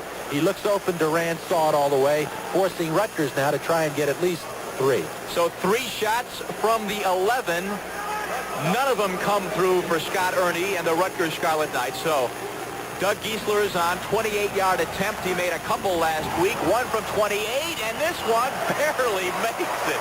End over end. Did that get hit at the line? End over end, spiral, whatever it is, but it's 3 points and they'll take it. Wow. That thing just barely cleared. Not a lot of oomph behind it, but Giesler equals his longest of the year, which was 28 yards. So Rutgers is on the board, and I guess better 3 than nothing as far as Dick Anderson's concerned. Oh, I'm sure of that, and it's going to be a bolster, give his defense a little chance to say, hey, we held him, we've met him in the first half, and we're very much in this ball game. 8 seconds to go in the half as Geisler connects. Give Rutgers their first points of the afternoon. 7-3 Boston College. And we're still waiting for the skies to clear, the sun to come out, but I got a feeling it's not going to happen today, and it's a good thing everybody came prepared. They got their slickers on here, the umbrellas. But the rain has really let up. It's really a very fine mist at times, and I think it's permitted them now to get back into the normal routine of the game. They're starting to throw the ball, perhaps catch the ball a little better. So we should see a wide-open second half. If the weather holds off, we certainly should. Frazier and Graff, Bart Graff, back to receive. That is Geisler, number 4. We'll probably just have time for the kickoff. Kind of a line drive shot up the middle. That is Graff, number 40, who used to play football at Rutgers. Sat out last year, transferring to Boston College. Sellers makes the hit down there. Second to go in the half, and I guess they will get off one play.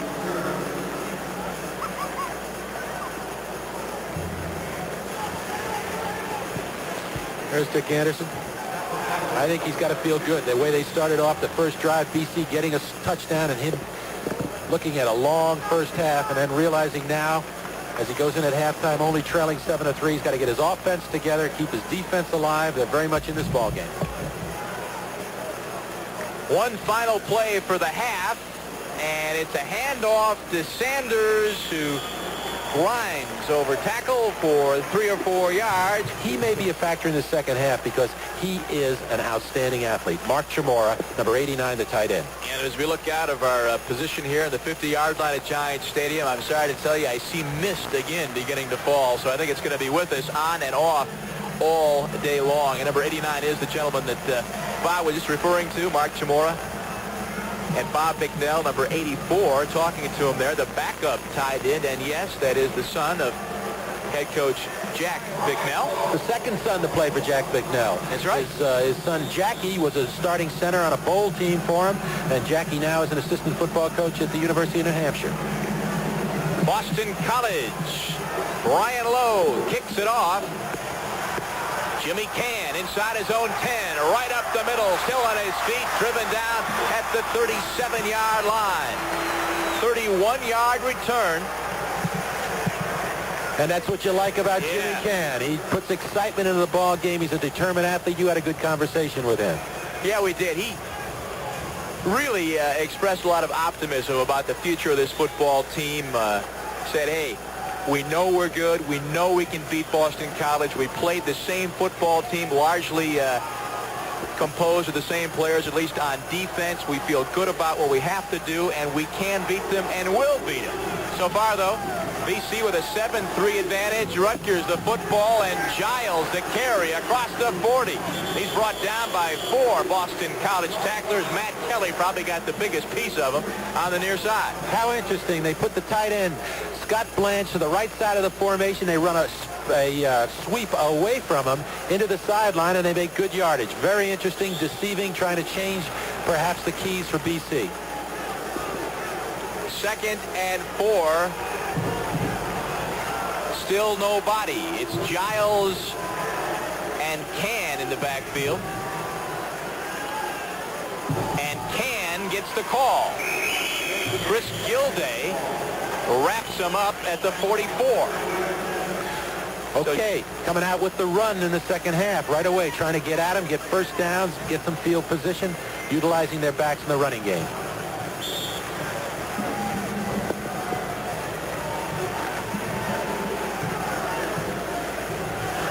Rutgers, as we've mentioned, began this year with a tie against Cincinnati. Came back with a tie against Ball State. Haven't done that since 1910. 3rd and 2. Giles has got it and then some.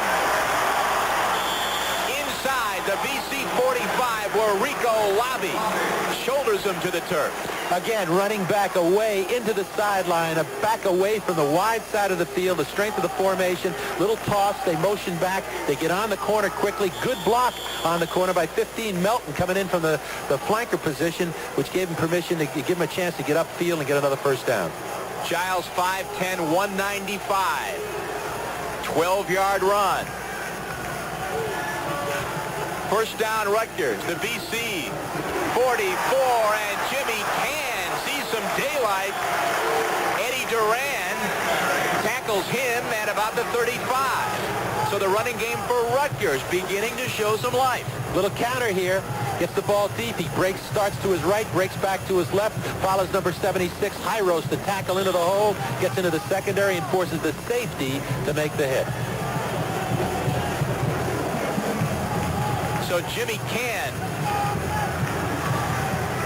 with an 8-yard gain, it's 2nd and 2 as the Scarlet Knights are pushing BC around a little bit here in the opening minutes of the second half. And as I say that, Boston College comes up with a good defensive play. Ivan Caesar makes the tackle, pressure applied by Jim Beestick. He sure did. Beestick, the big tackle, got penetration, never gave him a chance to get upfield to make the cut. And here's a 3rd and short, but they're in the 4-down zone. Rutgers very important here as we look at number 59, Gilday, the nose tackle on the sideline. He's getting a little breather. And back in the ball game for the first time in a long time is Mike Body, along with Giles and Can. They give to Can, and they just pump him right up the middle, looking for that 1 yard, and they've got it for the first down. Interesting because of this tight end situation. Rutgers, whenever they go into 2 tights, double tight, short yardage, as you look at Jack McNell on that sideline, they bring in number 60, offensive tackle Mitchell, and they put him at the tight end position as a blocker. That time they utilized him, got a first down. Bill Milano, the big senior tackle, doing a good job in this first offensive series of the second half, and Ernie will continue on the ground. Ivan Caesar not fooled there, brings Can down for a loss. Caesar is a good story, Bob, out of the Virgin Islands, a kid who has really come on for BC. Came in here, had natural athletic ability, not much coaching background necessarily, was a tight end, and a fine tight end, but wanted to play defense and talked his way in to playing on the defense, wanted to be an outside linebacker, and in the minds of Jack McNell and his staff, he is the guy that can make it happen. He can make the big play for you. They call him, believe it or not, Julius. Which makes some sense, I guess. Loss of 2 on that last play, and another loss here on the 2nd and 12. And again, Can tracked down this time by Mike Marinero. Just kind of grabbed him. They were trying. They're trying to run the delay or the counter stuff, which worked effectively in the first 2 series here. But they came back to 2 of these plays as you watch Marinero right in front of your screen, number 62. But this time, they're getting penetration. And when they start to get penetration upfield, it doesn't give you a chance to counter or get up into the seams. In the last 2 plays, they've thrown Rutgers for losses. There is a player down on the field. I believe it's Bill Hyros, the senior tackle. Looks like he's okay, trotting over to the Rutgers bench. Dave Clark will come in to take Hyros' spot on the line. So it's 3rd and 13. You would guess that Dick Anderson has to go to the air here with Scott Ernie. They've got 3, make it 4 receivers in the ball game, and your single setback is Mike Body. They fake it to him. Pearson pressure, but Ernie will run 25 to the 21-yard line, and I think he's got the first down. So we showed you the highlight a minute ago from the first half where he was able to see the opening and take advantage of it. Does the same thing here, and this is a mighty big play, good for 14 yards. Watch this little fake. He comes down on that sprint. The end comes upfield, contains him that time, but forces him back inside. But everybody else disappears. The linebackers are covering people, and consequently, Scott Ernie turned it on. He is an outstanding athlete, and that time he proved it. Key first down. 6'1", 195, told me yesterday he put on 10 pounds of muscle on his upper body in the offseason. And speaking of body, there's Mike Body, who is crunched by Kevin Pearson, the senior out of Andover, New Jersey. David Johnson also helped out. Tough when you come up on the early downs. You want to get yardage. You want to get some yardage. Granted, as you move down the field, it gets tougher because the field gets less and confined. But when you come up 1st and 10 on the 21-yard line and you end up 2nd down and 12, you're well behind schedule.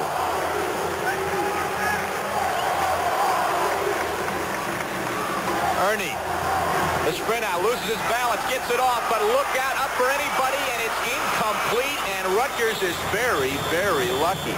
Ernie got hit, very slow to get up. Just did get up there. That was Ivan Caesar right in his face, and that ball just kind of tumbled out of Ernie's hands, and it was up for grabs. Watch Caesar here, 88. Here he comes up, plays off the block and the grab by the fullback.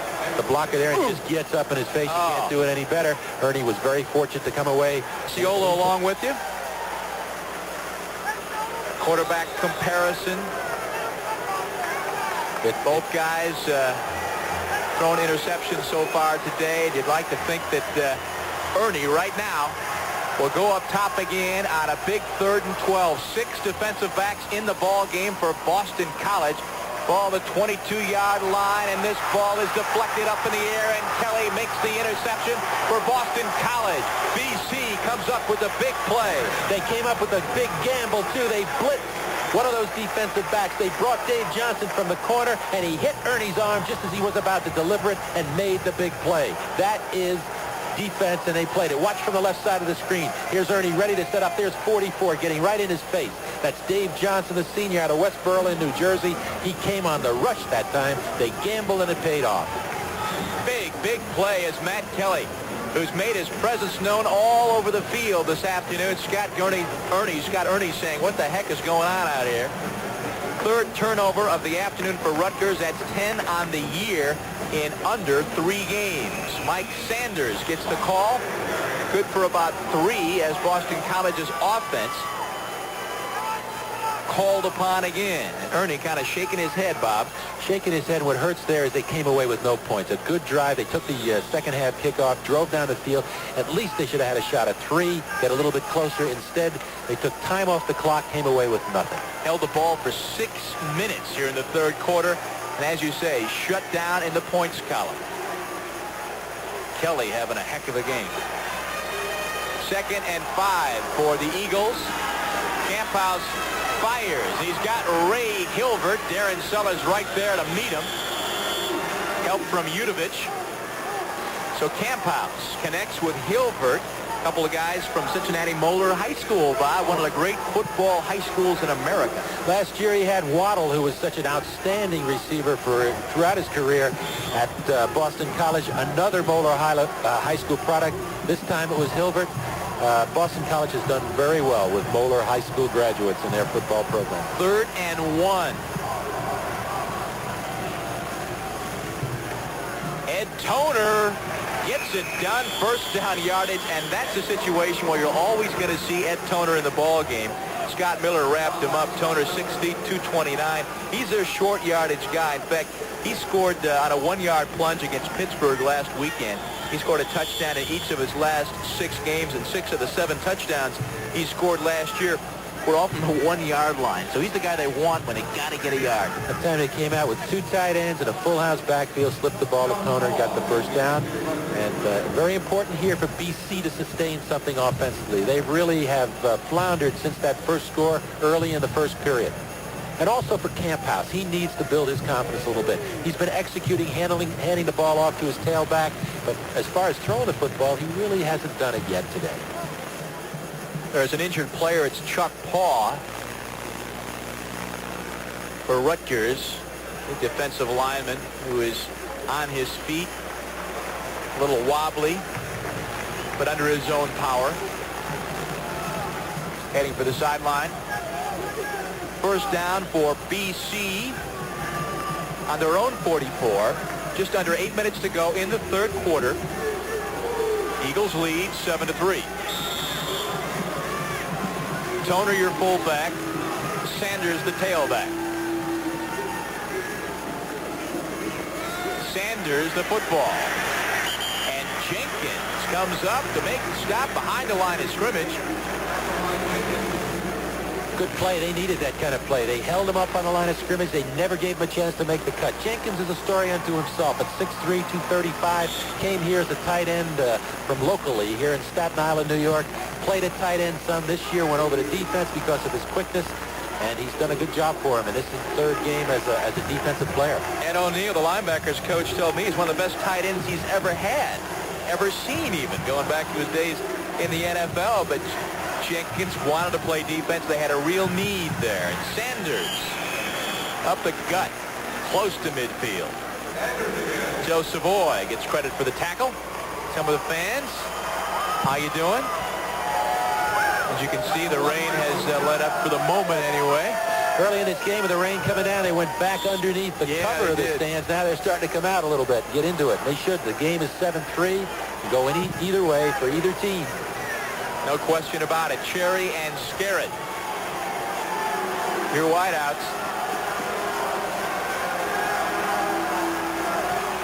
Along with Giles. Camphouse will keep it, and Camphouse gets the first down yardage. That was Spidell who came up, and Udovich that could not stop Camphouse from gaining the yardage. So first down, Boston College. Camphouse again shows a good poise here. Good poise. That time Rutgers came with a 3-man rush, dropped 8. Good coverage. Camphouse, the experienced quarterback, saw that and elected to run the football. Just got enough for the first down, kept the drive alive. Just enough. 45-yard line of Rutgers. 6:12 to go here in the third. Camphouse gives it to Toner. He's in trouble. Lester sacks him back in Boston College territory, and Pete Kafitzis also in there to pressure Toner. Good job by Timmy Lester. He made 2 big plays in the first half that created a situation where Rutgers got the ball back. He's trying to slip the ball on a little draw play from the single back set. 74 gets penetration right away. Kafitzis, and Lester coming from the defensive line, outside linebacker position, makes the hit. Big play, second down, long yardage. So Pete Kafitzis from Clifton, New Jersey, his first start, promoted to the lineup today. Loss of 6. Second and 16 for the Eagles. Sanders looking for room, doesn't find too much. Spidell, the tackle. Good play by the defensive line that time. Interesting how Boston College so far this afternoon in second or third and long elects to run the football. That time they handed the ball to the tailback on second down and 16. Got back some yardage. Have not put the ball up many times in that situation today. You can see that Boston College clearly keeping to the ground. Third and 10. Sanders is split to the near side. Big rush, and Camphouse goes down. Chuck Paw sneaks through and makes a huge defensive play for the Scarlet Knights. And took advantage of the thing that hurt BC last week, the blocking on the corner by the offensive tackle. Watch Paul from the left-hand side. He beats the tackle. 4 minutes here in the third quarter. Bob Casciola, I think that defensively, Rutgers has shown some things here, particularly here early in the second half, and now it's up to the offense to do their part. Defensively, Rutgers has done the job. They've stopped them since that first early score by BC. The offense has just floundered all afternoon, and quite frankly, they got to get it going in a tough field position right now. And the rain is back, too, but Ernie will throw nonetheless. At least try to find a receiver, but he is down. Driven to the turf, Jim Beestick. Ernie lost his footing. Beestick was there, and Rutgers now will have to go to a second down situation with the ball inside their own 10 and the rain coming down. To get back to what we've repeated, the early downs. In the words of Dick Anderson, the early downs are important. They create a situation for you. You've got to get certain things happening on both sides of the ball. Offensively, Rutgers tried to come out in the second half and run the ball. This first possession, they try to change up. First and 10 on their 20, throw the ball, big loss. Now they're in a hole. Dwight Giles, not good for much. Ron Perryman wraps him up. Gain of 2 at best. Was a very important sequence. The defense stopped them. They had the football. Now they're looking at third and long yardage. If they don't get a first down here, they're going to be forced to punt and give BC the kind of field position that makes it very difficult when you have the explosive offense that they are noted for in this situation. Sets up a third and 18.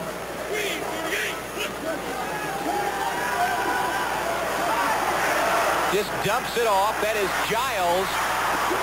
Bursts across the 20 where Kelly and Caesar get together to make the stop, so Rutgers will have to punt this football away. Scott Ernie got pressure from the outside. BC took a chance, came after, put pressure, and Giant Stadium in the Meadowlands, East Rutherford, New Jersey. Yeah, guys, having fun? Give them credit to be out here today. Huh? Better wet and wild. And the rain's still coming. It's real fine, a real fine mist. That might have been the problem for Marcus Cherry, who we thought should have caught that punt and fielded it up at about the 40. Elected to let it drop. Might have had some problem with the rain. Camphouse fires. The strike incomplete. That ball intended for Bob Bicknell, the coach's kid. You know, good story about him. Talking to Jack yesterday, and he was telling me a story that years ago, not Bob, but his other son, Jack Jr., came into the office and, Dad, I need $5. Can you help me out? I need some money. He said, Coach, I said, son, I can't do it. It's NCAA regulations. It's against the rules, so I can't give you any money. He said that's the same way he treats his son, Bob, who's now in the program. So no money for the kids. It's a good ad for Jack, isn't it? Yeah, oh, yeah. Minute 47 to go in the third. Timmy Frazier. Ooh, hit straight up at Udovich. That's the way you got to play it. What Rutgers did earlier was they overflowed with the flow of the back, and particularly Frazier, and then he had the cutback. That time the linebacker stayed at home, made the hit. And again, the Rutgers defense is doing the job on the early downs now. They've got an opportunity here. If they can stop BC and force them to punt, they may have a chance to get better field position. I talk about that all the time. It's so essential in a tight football game. No question about it. 2nd and 7. BC ball on their own 30. Camphouse out of the pocket, firing incomplete. That ball intended for Cherry, their #1 receiver, but good defensive coverage by the Rutgers secondary, including that man, #1, Ron Allen. And also number 37, Sellers. Watch this. Both of them come down. They split. They switch as they come down. They cross. He comes back to the football. He's got this football, but watch the collision after he catches it.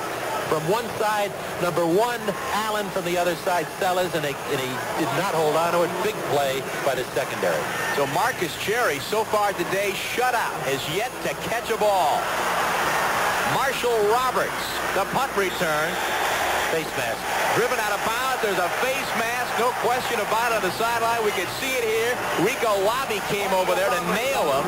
The Rutgers sideline jacked up right now. Let's watch it again. You'll see it clearly, I believe. Marshall Roberts, a sophomore. Great speed. Plays on the cornerback. There it is. #4, Lobby. Playing their 999th football game. A history that goes back to 1869 when Rutgers played Princeton. And Bob, were you coach at Princeton at that time? Or? I wasn't there, but our statistician, our spotter was there. Bill Breel was there. He was there? He's been there forever. Doing the spotting. Mike Body tries the right side. Gets to about 3, maybe 4. Rutgers, by the way, I believe won that game, 6-4. Let's go on. We're in 1989 right now. Oh, okay. Sorry. 120-some years later, they're still playing football. And right now, Rutgers trying to extend their winning streak against Boston College. And you can see, folks, the rain. There are moments. College Eagle came prepared. Got his slicker on. Looks like he's got shoulder pads. Oh, I see. He's got his hands up. Very tricky. And there's the Scarlet Knight, who needs no such protection, apparently. The real Scarlet Knights trying to get the job done as we begin the 4th quarter. They trail 7-3, and Ernie to the air. Incomplete pass. That ball intended for Gary Melton over the middle.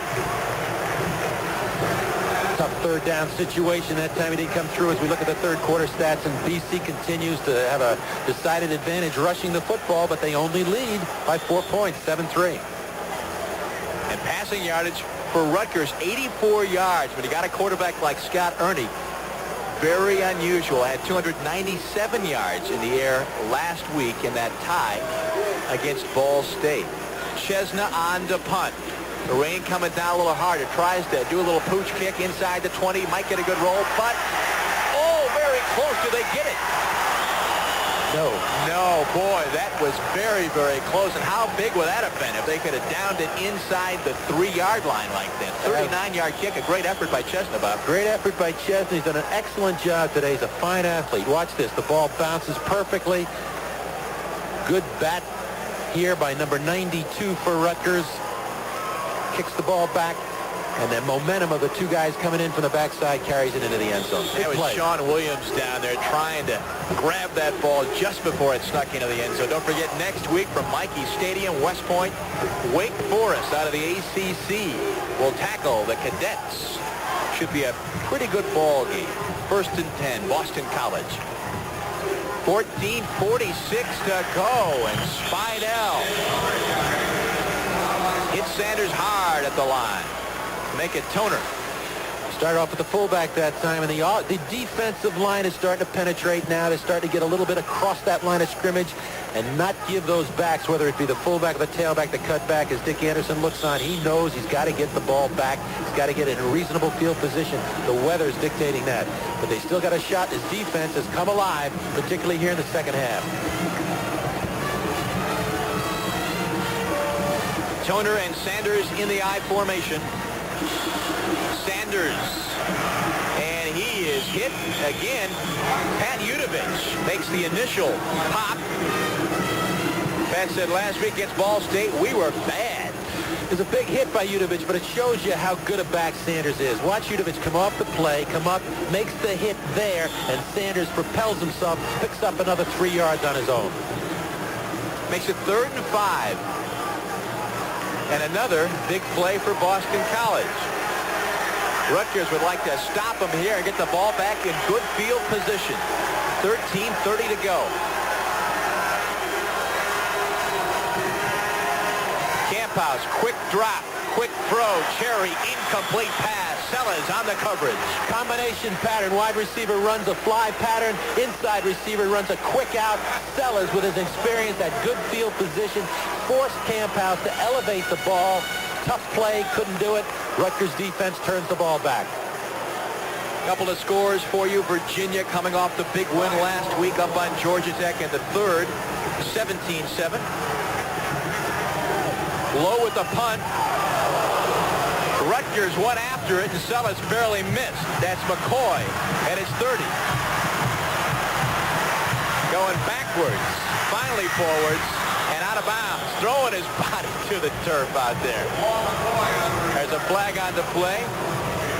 Brian Lowe, whose right foot, I'm sure, is awfully soggy about now. 47-yard punt and a 9-yard. Coming off a couple of ties. He's got 13 minutes and 9 seconds to work his way into the lead. At this point, a tie does not appear likely, but stranger things have happened, I guess. Right now, though, he's got poor field position. Ernie, though, finds his man. That is Gary Milton up to the 35-yard line. So very quickly, first down yardage. Ernie connects with Melton despite the rain coming down. Melton, the kid, really came on. Dick Curl told us yesterday in spring ball last year, Bob. As Temple is trailing Penn State out Happy Valley, and here West Virginia's leading. Maryland leading Western Michigan. Getting back to that pass, Gary Melton. He kept his feet. The defensive back couldn't, and there's Army with their wishbone, and they'll give you fits, as we mentioned earlier. Syracuse trailing in the first period.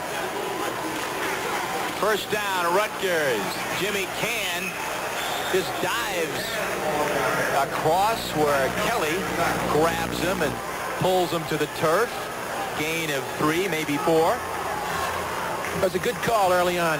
Rutgers had the ball on deep in their territory. They came out on first down. They opened up right away, threw the ball. A good pass. Melton caught it, got him upfield. Now they got a chance to operate. The ball's just short of their 40-yard line. They can really run any part of their offense. The wind kicking up here. A little bit of mist still falling. And at this point, if you're a head coach, you're saying, let's not make a mistake. That'll cost you right about now. Jimmy Can again, Matt Kelly again. We keep calling Kelly's name. Kelly's outstanding. We talked about the great long line of linebackers. Bill Romanowski playing for the 49ers was a great one here. And you know, Kelly's good enough that he's second in tackles to Romanowski. Steve Diassi, another kid who had a fine career at BC, who's playing His home right now is right here at Giant Stadium. He was out this morning working out. They had a big game Monday night in the Monday night football game where the Giants beat the Redskins. The referee has called a timeout here. It's an official's timeout on the field. There we go. Some kind of clock malfunction, but I guess it's operating now. Third down for Rutgers. 3rd and 6. BC has been putting pressure on Ernie, particularly on the corners, coming with the outside linebackers, not giving him a chance to sprint on the corner. And 4 receivers in the game. Ernie rolling. He'll keep it.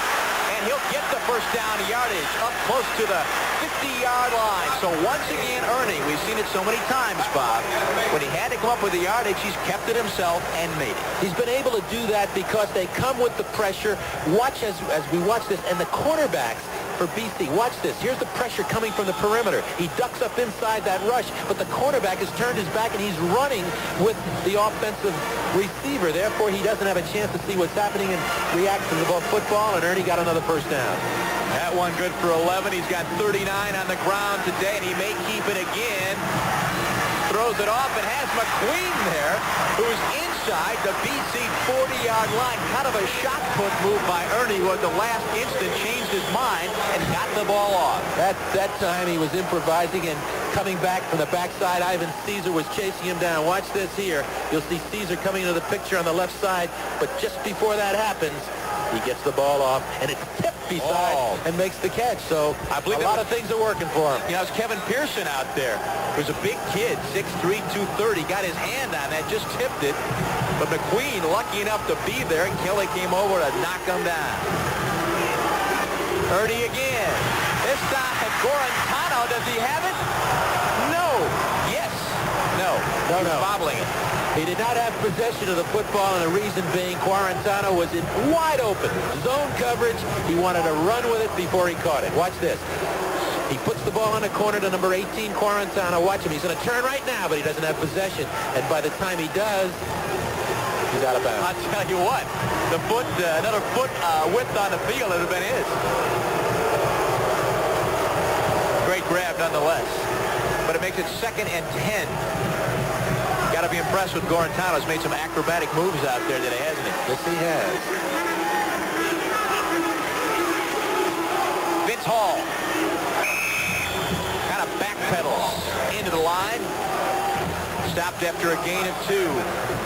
Running the counters, the delay stuff back inside. Effective early on, not so much of late. BC starting to react to it. And, of course, when you got a linebacker like Kelly who stays at home, tough to run that stuff. 3rd and 8 and another big play. So many third down situations with the clock ticking down to 10 and a half minutes now. Who knows when you're going to get the ball again at the 36-yard line.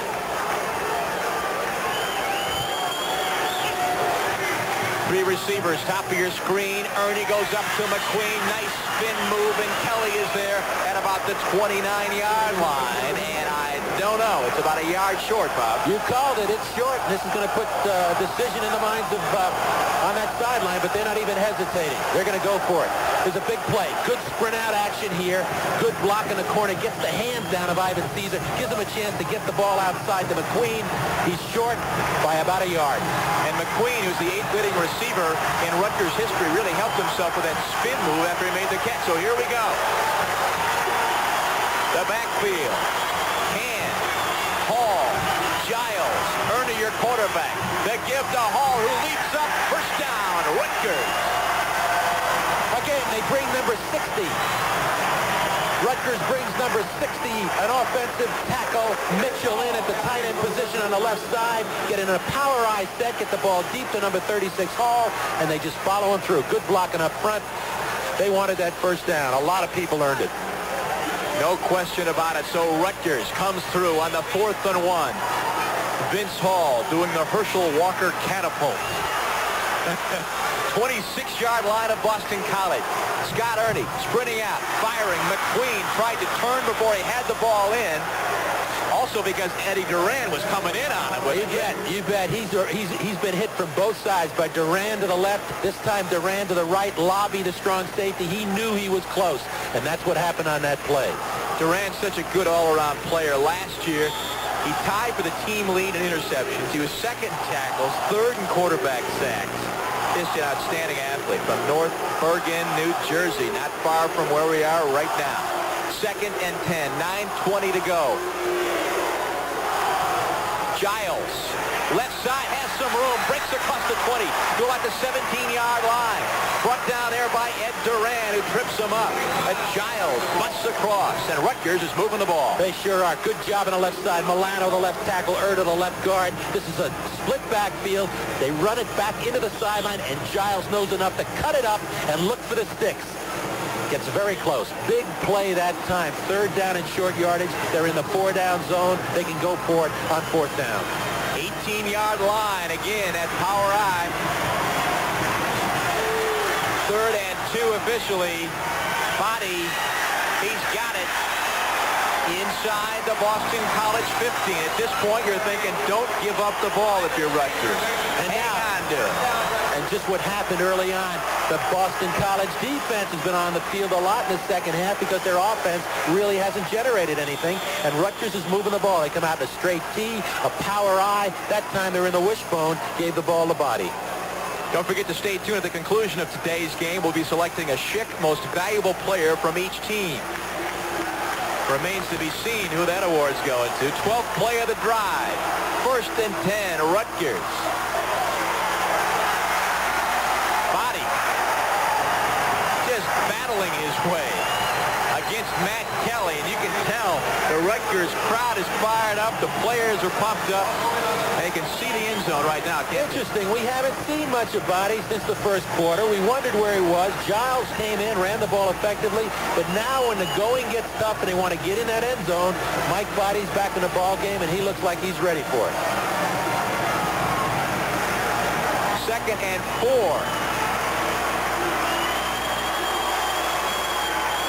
From the 9. Body again. Tries to sneak around the far side. Unable to do so. Ivan Caesar is there. And Dick Anderson is not happy. Body should have stayed inside on that play. He should have cut it back inside. 2nd and short yardage. Now he's forced himself. He tries to break it outside. Watch the play here. Single back, 2 receivers. Body takes the ball. Cut it back inside. Don't extend it. And Caesar makes a big play. Mistake on the part of Mike Body there. Wrong, poor judgment. You sound like a coach, Bob. Well, that's what I know he's saying right down there. Stay inside. No, you're right. We're in close. We got to get a 1st down. We can make a touchdown. There he is. Says, use your head. Got a player down on the field. That's why there's a momentary delay. Can't quite read the number.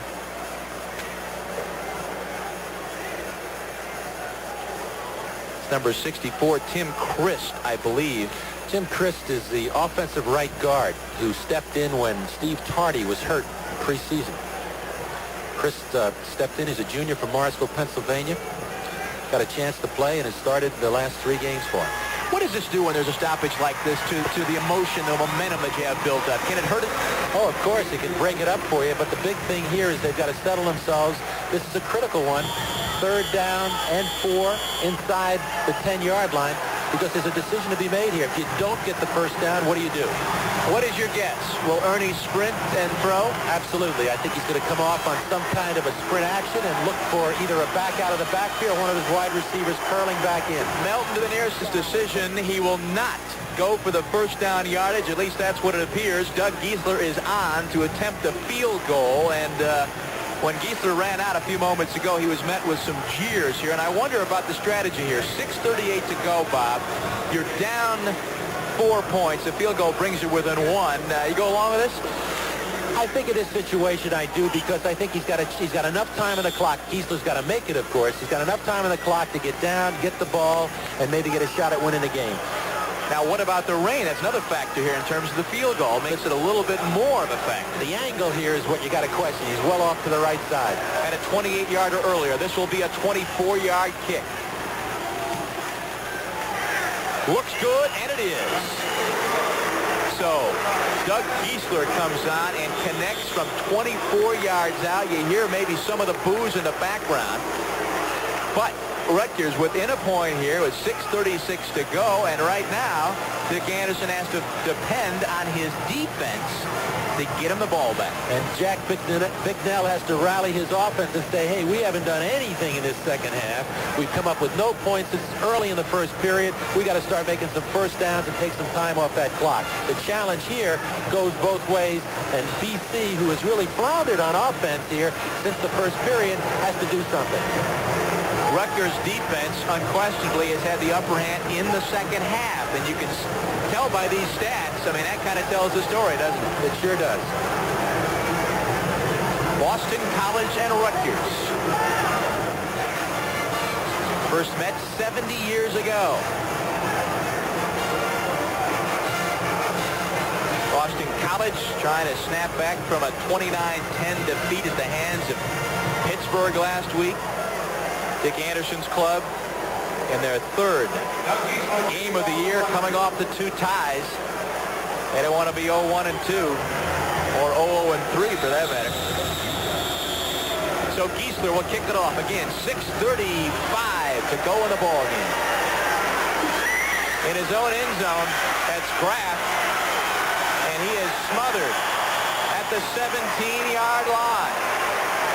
Darren Sellers, the first man down, and Sellers is all over the field. He's an aggressive player. Rutgers defense has done the job. They looked very shaky in the first half at times. They bent a lot, but they never really broke after that first score. They've done the job. They've got great individual efforts out of their outside linebackers, Lester Jenkins, from their inside linebackers, Udovich and Spidell, and a good effort out of a sophomore nose tackle, Pete Kofitzis, who's really made a difference inside for him today. So we'll check the offensive formation for Boston College and see which players Jack Bicknell has out there for him. It looks like Cherry is one guy. That's Adam Womack, who is working his way off the field. He's been shaken up. Eddie Toner checks in. Kevin Lyles checks out. Ray Hilbert, Marcus Cherry, the wideouts. Toner is in there along with Tim Frazier, the tailback. Mike Sanders has been the #1 ball carrier for BC so far today, 143 yards on the ground. He had more than 100 in the first half alone. This time it's Frazier. Hits the line and keeps on pumping. Excellent effort from Frazier. A gain of about 6, maybe 7. Darren Sellers finally brings him down. You thought early on Rutgers had him right there at the line of scrimmage, but he just kept moving. Tim Frazier, injuries slowed him a lot last year, but he's back this year, and look at the movement, look at the determination. I mean, he just got a half a dozen yards on his own. Great effort. That's what you need to pick up your offense. There's at least 3 or 4 missed tackles in there. You saw the arms. You don't bring this guy down with an arm tackle, do you? 71 yards for Frazier. 2nd and 3. Frazier this time is hit hard. He won't be bouncing off that tackle. Scott Miller, James Jenkins in there, along with Tim Lester. Got an injured Rutgers player. Somebody's down there. Can't quite make it out.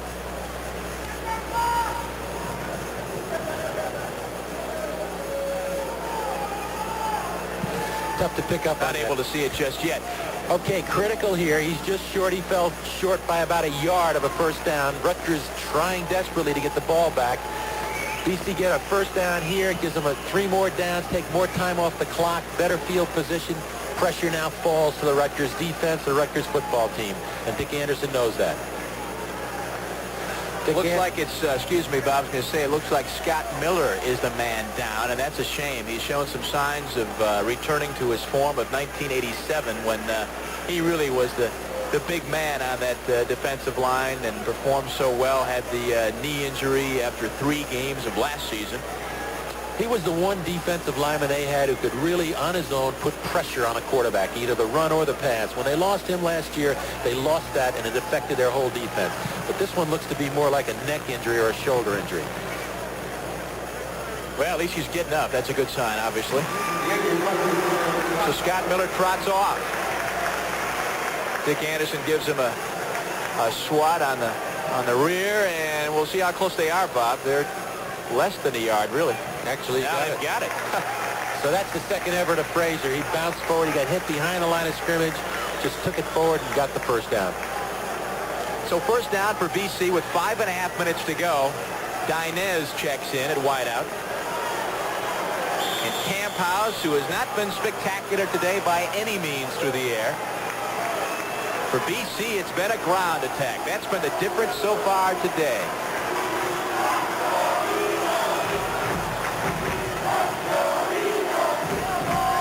Frazier tried the right side, but the Rutgers defense up to the task. It's one, if that. Jenkins, the first man in there. Tim Lester actually gets credit for the tackle, number 98, the senior out of Glassboro, New Jersey. He's had a good day, Timmy Lester. Started 10 of the 11 games last year as a junior. Came back this year, won the position, and he has started all season for Rutgers, and he's going to be a mainstay for my defense, and he's played very well. Ed O'Neill, linebackers coach, tells me that he's really a smart kid out there. Likes to see him out there because he reads so well. Camphouse throwing, and oh my, almost intercepted by Ron Allen at midfield. And you got to wonder about the wisdom of that kind of a pass at this stage of the ballgame. And you got to wonder about the depth of that. He threw that dig pattern where the receiver on the right side comes down and cuts back in the middle at about 18 yards. The ball is not thrown well. Perhaps it's a little wet. He overthrows him. Big opportunity for the interception. BC very fortunate there not to have a turnover. Now they're looking at 3rd down and 8. 3rd and 8. Jim Dinez was the intended receiver, so another critical play here in this ball game. Toner, your single setback. Cherry and Frazier wide to the top. Camphouse scrambling.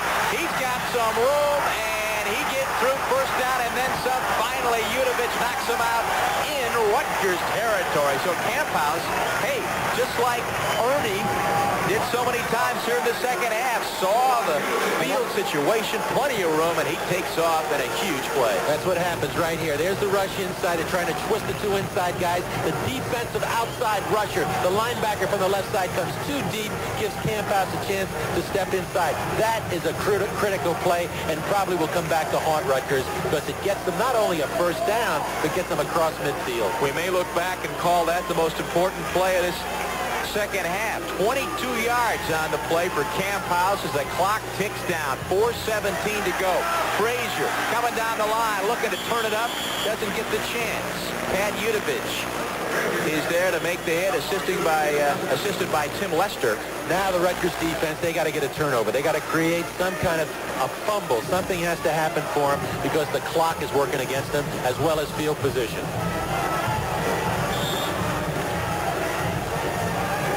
Look at the difference here.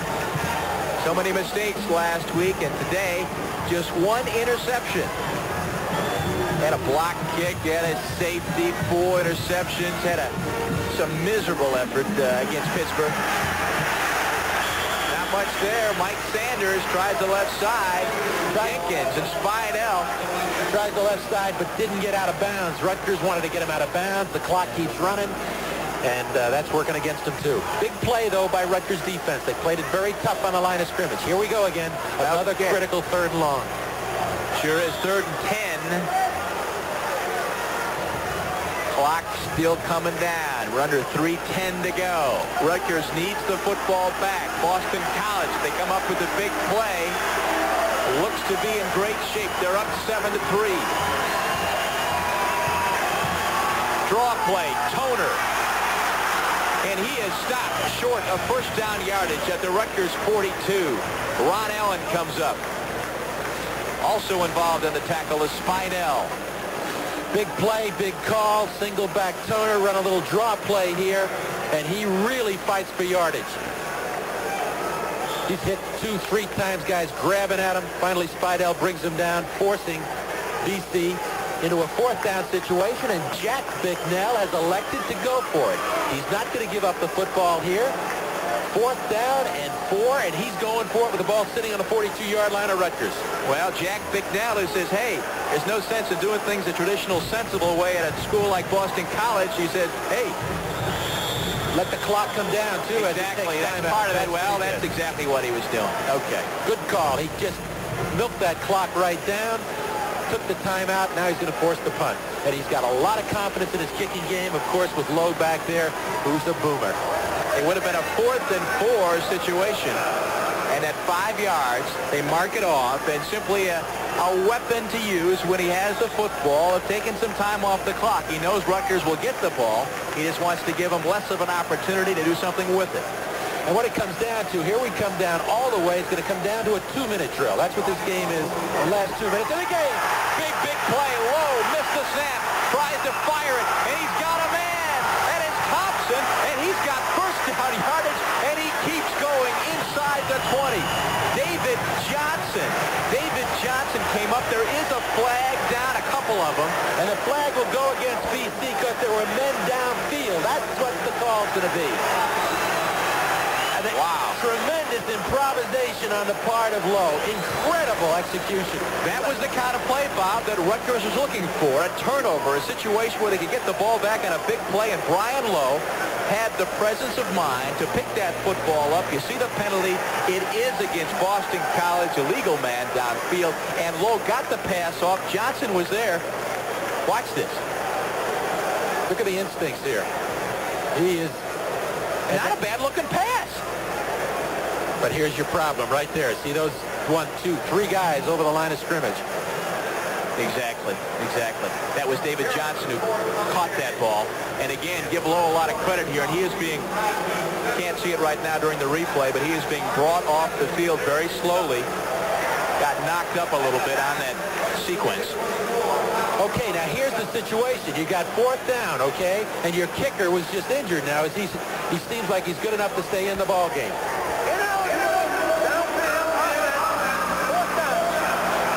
He's okay. Good enough to stay in, apparently. Okay. So Brian Lowe, the senior out of Pittsburgh,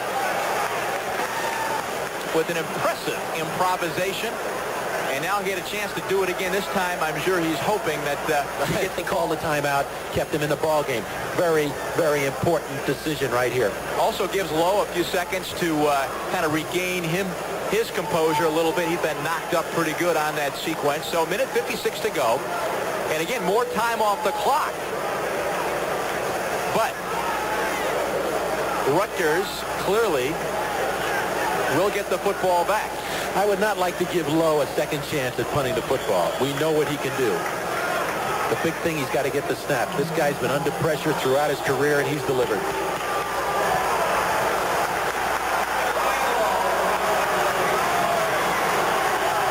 Here we go. This time a good snap.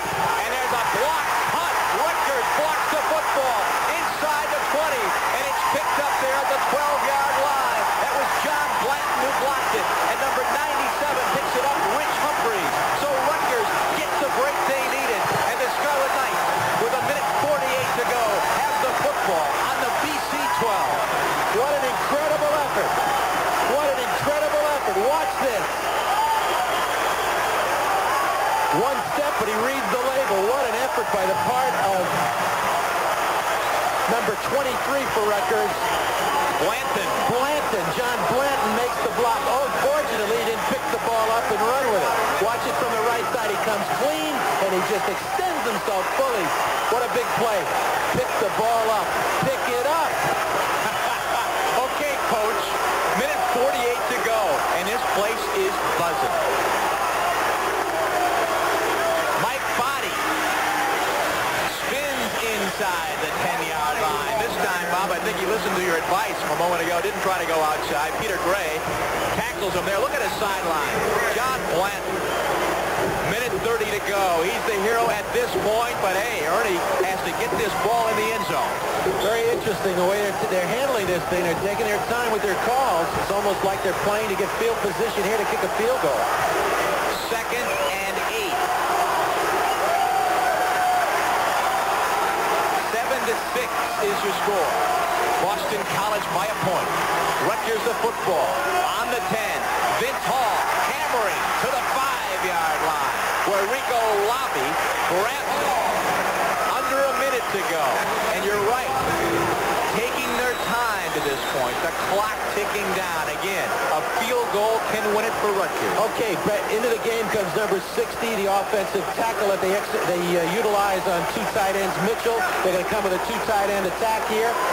Try and punch it in a little closer. So they got Mitchell, big number 60, left side. Blanks the tight end on the right side. Wishbone. And the wishbone, Hall. Body gets the call. Tries to drill it up. Gets a couple. David Johnson, Rico, Lobby combined, and now Jack Bicknell. I'm surprised BC doesn't call a timeout here.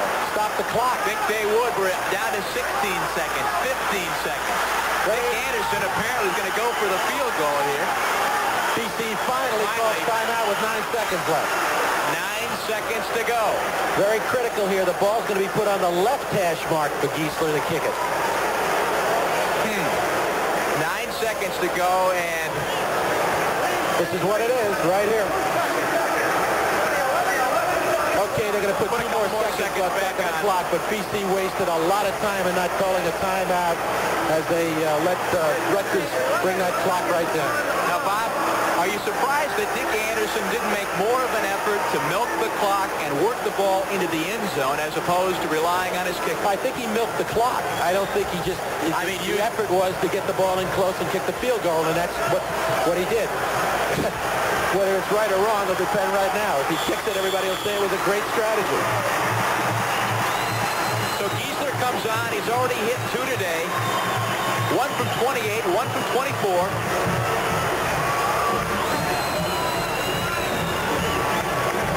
He was the regular kicker back in 1986. He's got an angle here. Lost his job to Carmen Sclafani, but he's back in the pressure cooker again. A 21-yard attempt with 11 seconds to go. This can win the ball game if it's good. And it is.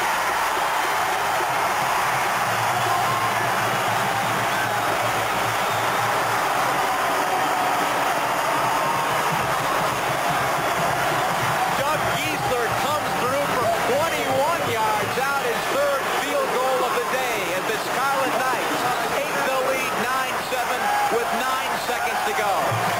Watch the reaction here. You know, you're going to see the score and people are going to say 9-7. What a dull game, but it hasn't really been that. There it is. At all.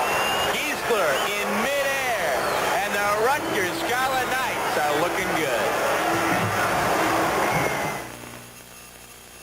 For nearly 90 years, Buick has strived to offer substantial premium automobiles that by their nature become classics on the great American road. Buick is proud that one of these classics, a 1949 Roadmaster convertible, plays a supporting role in the movie Rain Man. And Buick is also proud of its supporting role in sponsoring the release of Rain Man on video cassette, allowing its uplifting and hopeful story to be absorbed by even more viewers. Okay, guys, I'm closing up early tonight. Good night, sweetheart. Well, it's time to go. I hate to leave you, but I really must say good night, sweetheart. Good night, guys. Good night. Rolling Rock, same as it ever was. The man of the hour. He's a senior out of Hillsborough, New Jersey, and his name is Doug Giesler, responsible for all 9 Rutgers points today. And you know, last year, he was beaten out by Carmen Sclafani, and he sat around and waited for his opportunity, came back this year, and he's been their offense all day. There it is. What a moment for that senior. Had to be very, very patient as he had to sit on the sidelines and wait for Jack Bicknell, a bitter pill to swallow, coming off a loss last week to Pittsburgh. Unless a miracle occurs, they're going to be 0-2. Offensively, BC just never got it going today. They moved the football on the ground, had their moments, but they just couldn't sustain anything. Their passing game really wasn't very effective when they started to throw. It's been a long afternoon for them. You got Kraft and Frazier back to receive. Giesler again will kick it off, and it's a line drive squib taken at about the 18, and who is that out there? Number 46 for BC. fielded that football. That was Poapek, a linebacker. And immediately puts the knee down to try to get keep as many seconds as possible on the board. They've got 7 seconds to go now, and I'm sure they'll try some kind of a Hail Mary type bomb. Key here is that Rutgers does not give him a chance, does not commit a penalty or an interference call and give him another play.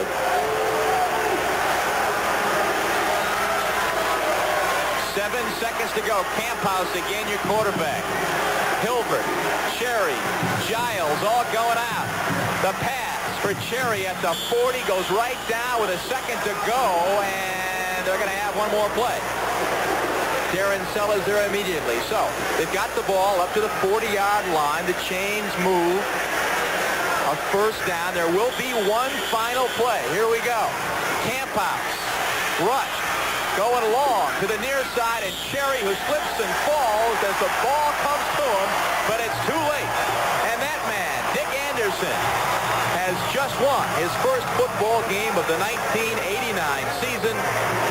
And walking over to greet him at midfield, you'll see him momentarily, Jack Bicknell, whose Boston College Eagles fall to 0-2. And I think you had it right, Bob, when you said tomorrow in the papers when they see this score, 9-7. People like Scarlet Knights pull it out here. Doug Giesler's field goal, the difference, 9-7 the final.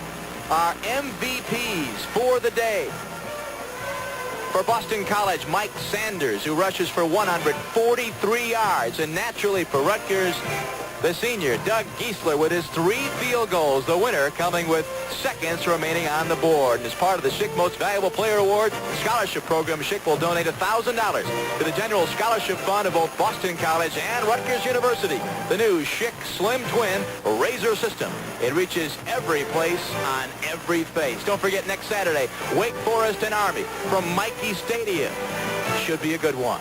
You see Doug Giesler up in the air. They're celebrating here at Giant Stadium as Rutgers has won it, the final 9-7. Want to thank our stats man, Chuck Gardner, our spotter, Bill Friel. For Bob Cassiola, I'm Corey McFerrin. Hope you've enjoyed it. You've been watching Jefferson Pilot Sports, exclusive coverage of great American independent football.